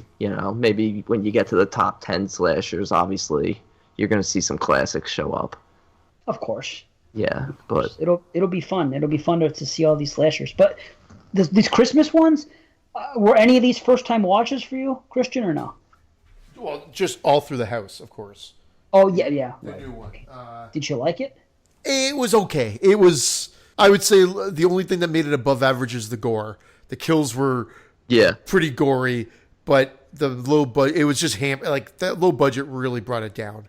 It was really just too low budget. What was surprising, I posted this on the page, so you guys probably already know this, but Silent Night, the one from 2012, I remember not really liking it. I don't know why I did not really like it, but I didn't really like it. And I went back and I watched it again, and I was like, wow, that was way better. That's a slasher movie. It's dumb. Yeah. There's no thought process. That's a check your brain at the door. Just have fun and enjoy it. It's gory. It clicks along. It's got some breasts and tits. Everything you want in a holiday slasher movie. Breasts and tits? Yes. Yeah, there's chickens. Yeah. There's a few chickens. Yeah, the kid gets killed. Yes, and another one that is check your brain at the door, and I'm still not sure if I like it. Like is a strong word, but in this case, but the Black Christmas remake. Again, you gotta forget it's a remake. You gotta just separate Black Christmas from it altogether, even though it's in the title and it has the sorority sisters, and just watch it for a stupid slasher movie because it's filmed well. There's some great kills in it too, but it's batshit crazy. I kind of feel like it's Dr. Giggles meets a Christmas movie. That's what it kind of is like. It's not a good movie by any means, but if you don't think of it as a Black Christmas remake, your enjoyment level instantly goes right up. Are you rating these movies as you're watching them because it's slashers to help you with your? I'm listing them. I will probably have to add the rating to them now before I start forgetting. Okay, do it. This is going to be my first official list rated film. List rated film this year? Terror Train? For the slasher show. Right. Well, I'll tell you what. It's funny. This is Christmas week, so we've already said at the beginning of the show that we're still in December. I plan to watch every one. There wasn't very many that I ever wanted to watch and never have. So I watched for the first time just 2 nights ago the Black Christmas remake as well. Nice. And I'll tell you one thing. I was on board for like the first half hour, 40 minutes or so. Number one, this may be the best looking batch of women ever assembled in a slasher movie. Yeah, you're not the only one. They are. Oh yeah, wow, gorgeous. When Lacey Shaber or whatever the hell his name is like number 3, you got a freaking winner. All these women were so hot. I was like, wow. I mean, the only one that comes close is like the Friday the 13th remake, which it was impressive too. But boy, what a crop of women. But anyway, and that's not just why the movie itself. Sleepaway Camp 1. Yeah, right. Yeah, the skinny dipping scene. Yeah. Ugh, stop it. Ugh. But the kills were good. The backstory about Billy, all that stuff was just fine. And then 1 or 2 things happened that were just ridiculous, and the icicle kill happened, and it was too hokey for the kind of movie that this was.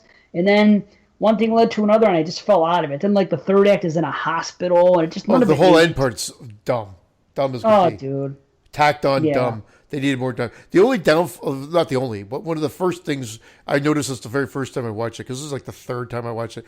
The first time I watched it, I'm like, well, they really blew it right out of the gate because they show that girl get killed before they show Billy escape from the insane asylum. So you know that there's 2 killers. And I'm not spoiling anything because when you watch the movie, the opening scene is the girl getting killed in the house. Slam cut to the credit sequence. Then it goes to the insane asylum, which Billy is still in. Then he escapes from it. So I'm like, well, there's two killers. You fucking idiots. What were you thinking? Yeah, dude, that was stupid having the second killer too. It didn't work for me. But anyway, they didn't throw an earlier in there. Earlier that day. Earlier that day at the insane asylum. Okay, I would give that movie like a 5.5. That's what I would give it. I think I gave it a 6, but I may have even given it a 5. We just did it for postmortem radio, but I always forget. That's why I got to write it down. I think I gave it a 5.5 or a 6, to be honest.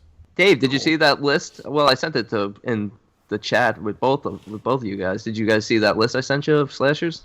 Oh yeah, I see that. Yeah. Yeah, it's like a list of like 600 slashers on there. Oh my Lord. I have a list that I already wrote down of the things that I plan to do, and ones that I consider slashers and ones that I don't. And actually, we talked about it on the page. Some people voted. We had votes. Pretty much they think everything is a slasher. But I watched Peeping Tom the other day for the first time ever. And even though it was a split vote on our page, I watched it, and it's not a slasher. I enjoy it, but it's not a slasher. Yeah, I've seen it before. I wouldn't call it a slasher either. No, it's not. I enjoyed it though. And one more thing, I saw P2 for the first time, the other Christmas horror themed movie. Have you guys seen this movie? I've never seen P2. Oh, the parking garage movie. It.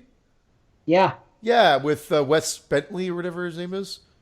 Is that? Well, I don't know who it is, but I enjoyed it. It is a good movie, man. It wasn't what I expected. Good, yeah. Good performances. When things happen, when the antagonist is revealed, I did not think that that's who it was going to be. It just didn't play out that way. I just thought, it was a typical secondary character when you see it, and I just didn't think much of it. And then the way it progressed, there was suspense. There wasn't a lot of kills, but the stuff you did see, there was good gore. I enjoyed it. I mean, I would give it probably like 6.5, 7. I enjoyed that movie. Nice. So, yeah. Well, you're off to a really good start then. Yeah, well, I don't think P2 is really a slasher, but I mean, for Christmas movies that I haven't seen before, I watched the 2. I'm going to watch like 2 more, I think I have left. And that's it. Did you see Don't Open Till Christmas yet? I saw that years ago, and it's that memorable, so I'm not I don't remember liking that one either. That's the one where Santa's the victim. Someone's killing Santas. Yes. Yeah. Santa's I always liked that one. I watched Christmas Evil today. Again, there you go. That movie is it's good and bad, and it's a mix mash of everything, because it's like a psychological, like the psychological aspect of it is absolutely great. I don't even know Bill BC did think it was considered a slasher. That's where I think someone else said psychological horror, and I believe that might be true. Yeah, there's 4 kills in it. He kills those 3 people in front of the church, and then he goes and kills that guy from work. And if those 2 scenes alone, that's it for the kills.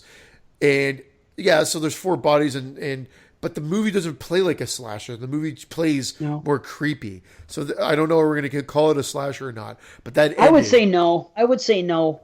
Honestly, I said yes on the page. I said it's close, but I'll say yes. But now that you mentioned the kills, I guess not. I was thinking about the one kill outside the church, and doesn't he stab the guy with a toy or an ornament or something right in the eye or something? It's like a soldier with a spear. And he does that, and then he takes the hatchet and hits the other guy in the head, and then another woman, and so 3 people die there. And then he goes and he tries to he smothers that guy from work with his bag of goodies, and then slits his throat in front of his wife. And he lands on top of yeah, he does with the star, right? Yeah.